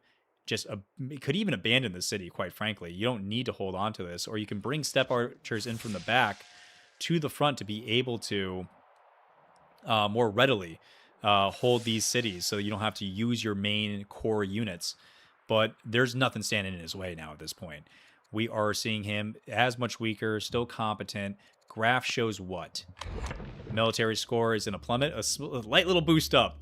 Maybe some sunshine, but added a overall difference of 1 to 3 in military strength, being 300 to 1100. That's close to 1 to 4. It is impossible, I think. Tactics, logistics, the wrath of God aside, I think it is. I think this game is pretty much in the bag unless Sion goes through and disbands all of his military. But again, good showing from Zophister. Everybody watch him. Watch him in this tournament, because with a little bit of additional fine tuning, especially on this law rush, I think he would have been. I think he has the opportunity to be a very strong contender. He's got 6 laws currently out and available to him. Sovereignty, I think, was on the horizon, so 7 laws is right there. So a turn 60. I mean, yeah, sovereignty is right here. A turn 61, 7 strength law rush is nothing to snuff at. So he could be having 6 or 7 Akkadian archers that could be all being upgraded right now or in one turn. Granted, that would involve a judge or a builder where you're stacking units to really get that citadel out quickly. But it is so very, very strong. Oop, I am getting a couple of calls from the wife. Going to send a quick text to make sure it's not an emergency.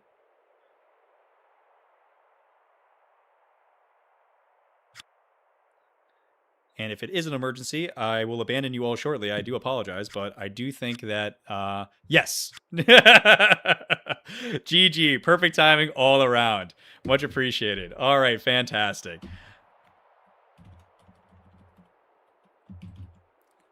GG players.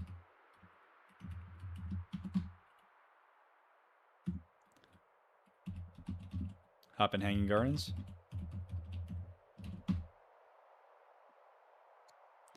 Wow, what a game. What a game. And again, yeah, I'm really impressed with Zophister. Really impressed with his gameplay. He's right there with a little bit of fine tuning on that balance beam for that 7-law rush. He's got something here with this Babylon. It's not by any means a bad showing here. I actually very much like it. Okay, I'm gonna go hop in the Hanging Gardens.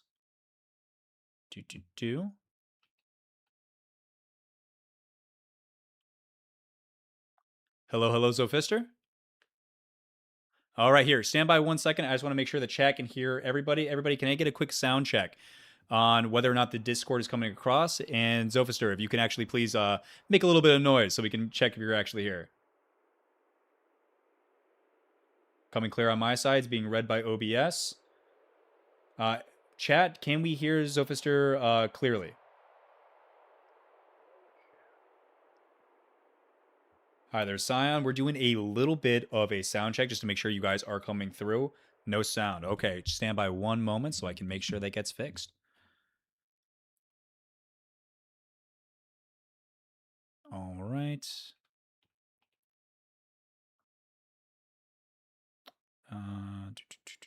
This is Discord. Add source. Audio input capture. Okay. Device. Oh, that's not what I'm looking for.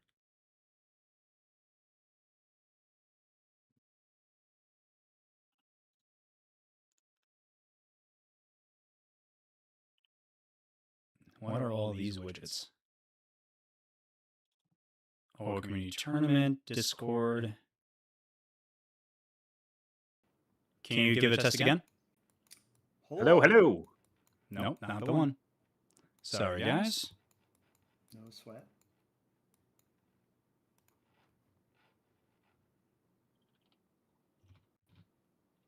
Take a peek.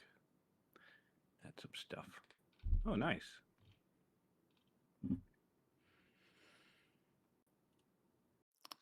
Okay, unfortunately, I'm not seeing the Discord pop up as an option for me to be able to capture it inside of my sources.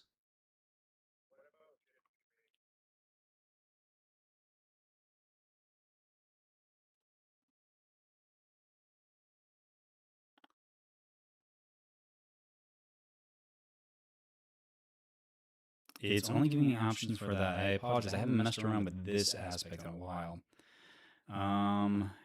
Game capture, window capture, maybe, no.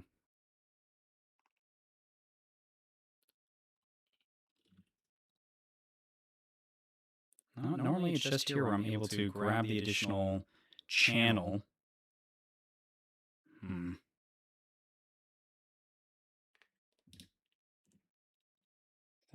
So wait, so people are saying that you can hear Sion. Can people hear Sion?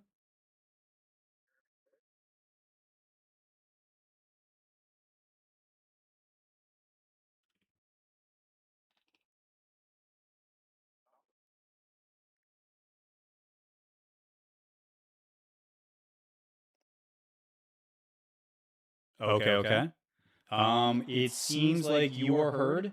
Okay, so all right, well, great. It sounds like it's working. Okay, good, because I had no idea what else I was missing.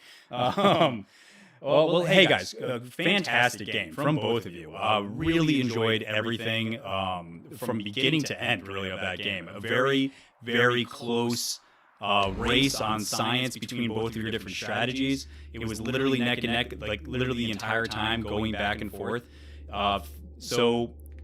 First off, congratulations, Sion. Nice to see the Stirrups Rush on UAG in action here in the tournament. Is this the first time that you've seen it played? Oh, no, but I say like in the tournament so far, live. It's the first time in the community.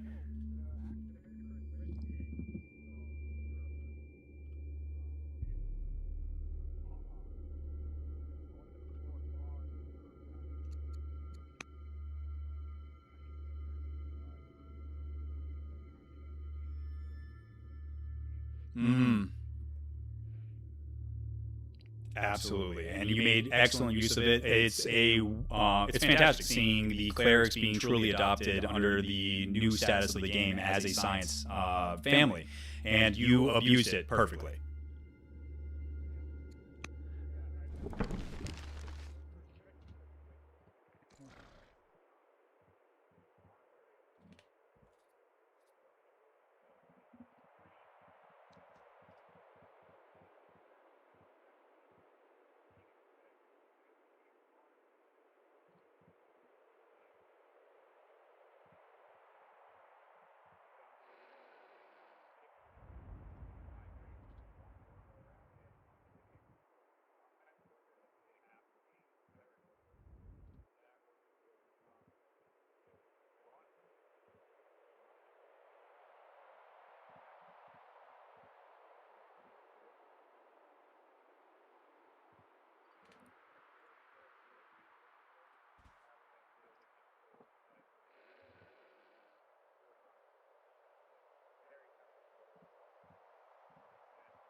Heard. Okay, I do apologize. We are getting some AV complaints over inside of chat. Sorry, guys, I'm not quite able to hear what you guys are hearing, but it sounds like I am now doubled now, which is frustrating.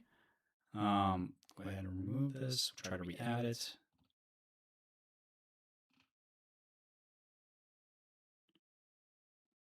Yeah, it sounds like it's coming in very faint, guys. I apologize. I'm not certain what's happening over on that side, but everything is here.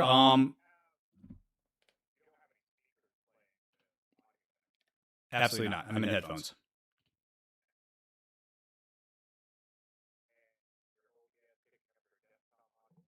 No, I have it set to individual windows typically, so I can adjust the volume levels on them. So I had one set to Discord, which was supposed to be getting.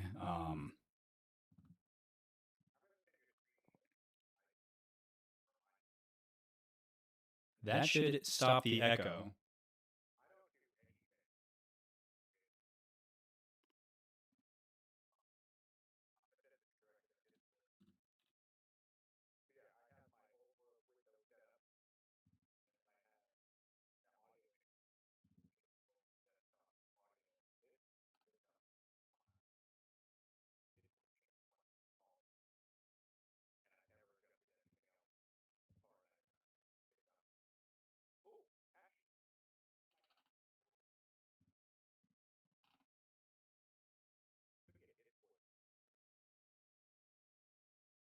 Yeah, so typically I'm able to do a audio input capture. I'm able to set it to what I need it to be.